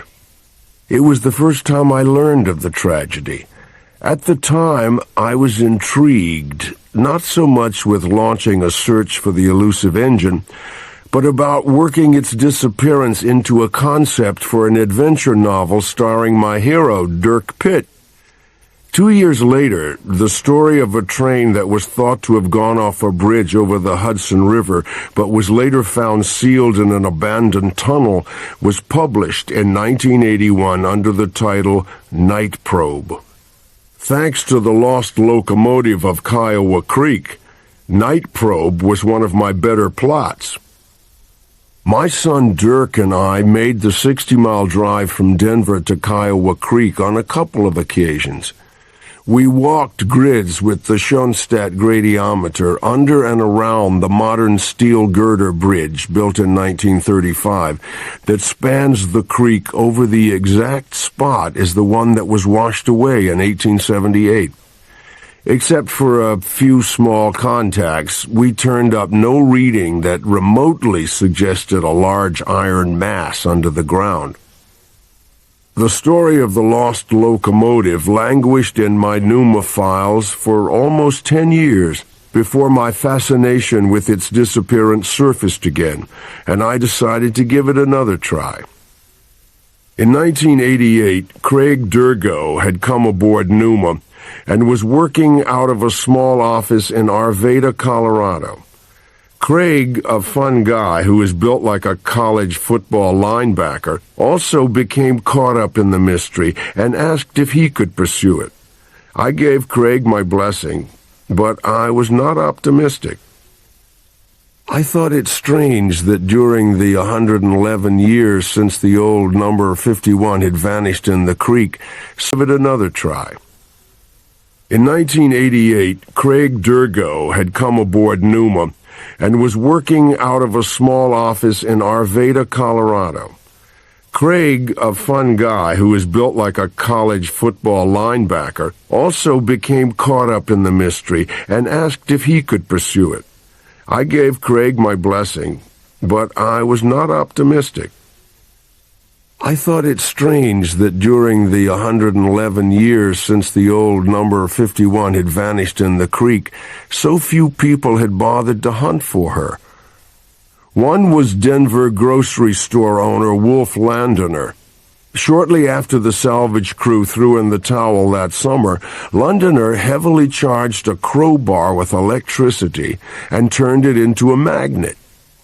After tramping up and down the creek bed, he hit a hot spot that violently agitated the crowbar before it plunged into the sand, dragging Londoner with it, all to the delight and astonishment of several onlookers. Londoner was pulled free, exhausted and soaked. He proclaimed that he had found the lost engine and demanded a reward. Colonel Fisher, representing the railroad's new owner, Jay Gould, turned him down cold. The only other recorded search was by Professor P.A. Rogers of the Geophysics Department of the Colorado School of Mines. In May of 1953, he and several of his students conducted a systematic search with military-type mine detectors. An area 150 by 400 feet was explored, with no results. Craig contacted Emma Mitchell, the director of a little museum in Strasburg, Colorado, only a few miles from Bennett and the Kiowa Creek Bridge. Emma mentioned she knew a brother and sister whose parents' systematic search with military-type mine detectors. An area 150 by 400 feet was explored, with no results. Craig contacted Emma Mitchell, the director of a little museum in Strasburg, Colorado, only a few miles from Bennett and the Kiowa Creek Bridge. Emma mentioned she knew a brother and sister whose parents witnessed the events after the bridge washout and asked if we would like to interview them. We immediately agreed, and a meeting was set up. When searching for something that is lost, it is always a good idea to spend time questioning the elderly who lived the events, or were much closer to the actual time than we are. More than once, a chance remark by an old-timer has put Pneuma on the right track to a discovery. Charles Nordlow, 92, and Henrietta Nordlow, 95, told the stories their mother and father had passed on to them in vivid detail. They both distinctly recollected their parents saying that although the crew searched the entire summer, no trace of the engine was found. At some point, the cost of the salvage operation must have exceeded the value of the battered locomotive, so the Kansas Pacific logically ceased work. It stood to reason engine number 51 was still buried in the creek. Driving back to Denver later in the afternoon, Craig looked pensive. A big iron mass like that should be detected by a good mag within one quickly ceased work. It stood to reason engine number 51 was still buried in the creek. Driving back to Denver later in the afternoon, Craig looked pensive. A big iron mass like that should be detected by a good mag within 1, maybe 2 hours. It's not near the bridge, I said. Trust me, Dirk and I have already eliminated the easy part. Then it should be a piece of cake to find it further downstream, he told me. I smiled. Then it should be a piece of cake to find it further downstream, he told me. I smiled. Cussler's search guide, rule number 22. If it was easy to find, someone would have got there first. The next step in locating the engine was to organize a more extensive search. Craig threw himself into the logistics and groundwork. By December, plans were finalized and the expedition began coming together. The director of the Colorado Historical Museum had offered to run a small blurb in their monthly journal to ask for volunteers. And Craig wrote a small one-column piece on the upcoming locomotive hunt and ended the article by saying, if anyone who owns a metal detector would like to come on out to Kiowa Creek, he or she would be welcome. This announcement was picked up by the Rocky Mountain News and the Denver Post newspapers. Then the local TV stations got in on the act. On the morning of the search, even with the mercury barely touching 10 degrees above zero, over 400 people converged onto the Kiowa Creek Bridge. Search fever had spread like an epidemic. One couple still stands out in my mind. A man and woman in their late 60s and obviously married stepped from their Mercedes-Benz sedan ready to dig. She was wearing a mink coat and hat. He wore an expensive cashmere topcoat with silk scarf and leather gloves. They were both carrying brand new shovels purchased only minutes before from the Bennett hardware store. Craig, along with several other rugged individuals, had erected a huge tent from the Air Force and had a generator with a heater operating and coffee brewing. Teams were formed by several diggers around whoever owned a magnetometer or metal detector. Craig had even arranged for a ham radio club to provide communications with each search team leader, who had a radio operator assigned to him. A remote camera was also set up that beamed images to the command tent so that Jim Grady and Marie Mayer, resident archaeologists, could view and identify any objects or artifacts dug up by the searchers. An inspired demonstration of efficiency, more than impressive enough to make the United States Special Forces green with envy. All that were missing were the dancers for the Hawaiian number. Craig assembled everyone by shouting through a bullhorn. Starting under the current bridge, I lined up the teams behind the people carrying the metal detectors, spacing the operators 10 feet apart, with me and the Schoenstatt gradiometer at the center. The idea was to sweep down the now dry stream bed, covering every square inch. I might as well have tried to herd cats. After walking about 20 paces, I turned and looked around. My little army had dissolved and scattered in every direction of the compass, each intent on following his or her own instincts. I particularly asked them to check out a sharp bend in the creek.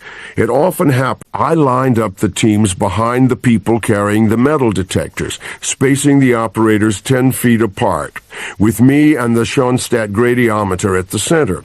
The idea was to sweep down the now dry stream bed, covering every square inch.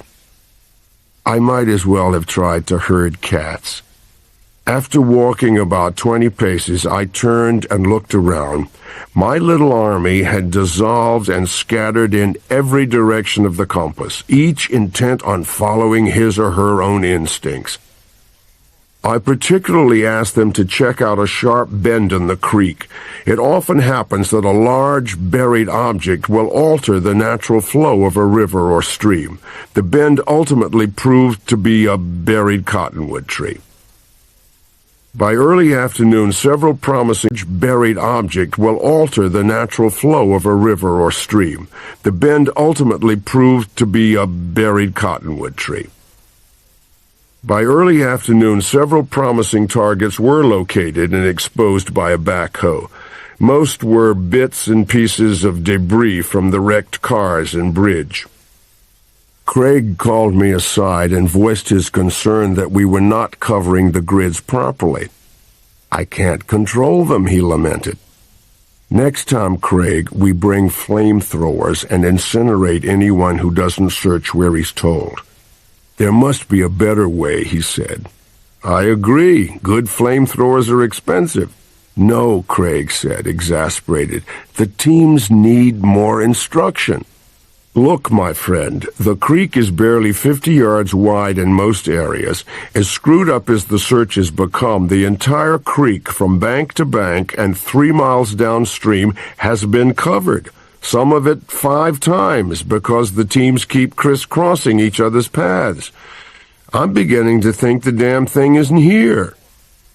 I no sooner said it than a great cry went up in a field west of the creek and just north of the bridge. The Brower brothers, Mason Scott, had located a promising anomaly. Craig and I swept the gradiometer past the spot. The reading was good, but very concentrated. Not what I'd hoped, unless the locomotive was buried 30 feet deep. Don Boothby ran his ground-penetrating radar over and around the anomaly. In radar interpretation schools, they're now displaying the recording of the object we found to show students what an abandoned oil drilling pipe looks like. The image was picture-perfect. At 4 o'clock, I brought everybody in and called it a day. I thanked everyone for a magnificent effort. They, in turn, applauded Craig and me for providing the opportunity to tackle something that gave them pleasure and that they could always talk about. Driving back through Denver to my house on Lookout Mountain in the evening gloom of that cold Sunday in January, I mentally sifted through all the data for any clue I might have missed. After dinner, I read and reread every paper in my research file, racked by my inadequacies in not solving the mystery. Perhaps, just perhaps, as I told Craig, the damn thing wasn't there. Bob Richardson, who runs the Colorado Railroad Museum in Golden, Colorado, maintained that the locomotive had been recovered. He cited an article published in 1953, stating the locomotive used that fateful evening was number 51, and that particular engine was listed as being rebuilt in 1881, with the number then changed to number 1026. I found problems with the article for a couple of reasons. One, no other source could be uncovered that supports the 1953 article's statements. And two, why did the railroad take nearly 3 years to put the locomotive back in service, when it could have, Golden, Colorado, maintained that the locomotive had been recovered? He cited an article published in 1953, stating the locomotive used that fateful evening was number 51, and that particular engine was listed as being rebuilt in 1881, with the number then changed to number 1026. I found problems with the article for a couple of reasons. One, no other source could be uncovered that supports the 1953 article's statements. And two, why did the railroad take nearly 3 years to put the locomotive back in service, when it could have just as easily been repaired and on track in a matter of a few months? I had all but given up finding an answer when, by a lucky coincidence, I was asked to do a radio interview while attending a conference of mystery writers in Omaha, Nebraska. During the phone-in part of the show, a caller inquired about Numa's search for the lost locomotive of Kiowa Creek. When asked the reason for his interest, he said he worked in the archives of the Union Pacific offices there in Omaha. I obtained his address and phone number, and we began to communicate. During his spare time, he dug through the old legal records of the Kansas Pacific from the time of the wreck until the company merged with the Union Pacific. After 3 months, he struck pay dirt. The story he ferreted out was one that is not uncommon in the present day and age. It seems that H.N. Nicholson, in charge of the original salvage operation, had indeed found the locomotive with probes sunk in the sand by his air pump. Without revealing his discovery to the salvage crew or local ranchers, he notified company officials in Kansas City. The now long-defunct Kansas Pacific Railroad immediately filed an insurance claim of $20,000 for the purported loss of the locomotive, and collected. A few weeks later, in the dead of night, a special train with Nicholson in charge arrived at Kiowa Creek. They dug up the locomotive, lifted it onto the track with a giant railroad crane, and towed it to the company maintenance shops in Kansas City. There it was rebuilt, its exterior appearance altered slightly. It was given a new number and put back into service. The operation went so smoothly that none of the ranchers in the area were ever aware of the recovery. Although we didn't find the engine, we did solve what appeared to be a 120-year-old insurance scam by a railroad that no longer exists. But did we solve it? Despite the records in the archives, there are many who refuse to believe the locomotive was found. The local ranchers insist it still lies buried beneath the sands of Kiowa Creek.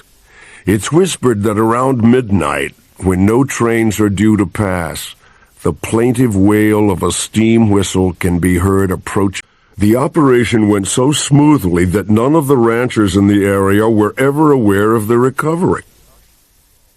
Although we didn't find the engine, we did solve what appeared to be a 120-year-old insurance scam by a railroad that no longer exists. But did we solve it? Despite the records in the archives, there are many who refuse to believe the locomotive was found. The local ranchers insist it still lies buried beneath the sands of Kiowa Creek. It's whispered that around midnight, when no trains are due to pass, the plaintive wail of a steam whistle can be heard approaching in the distance.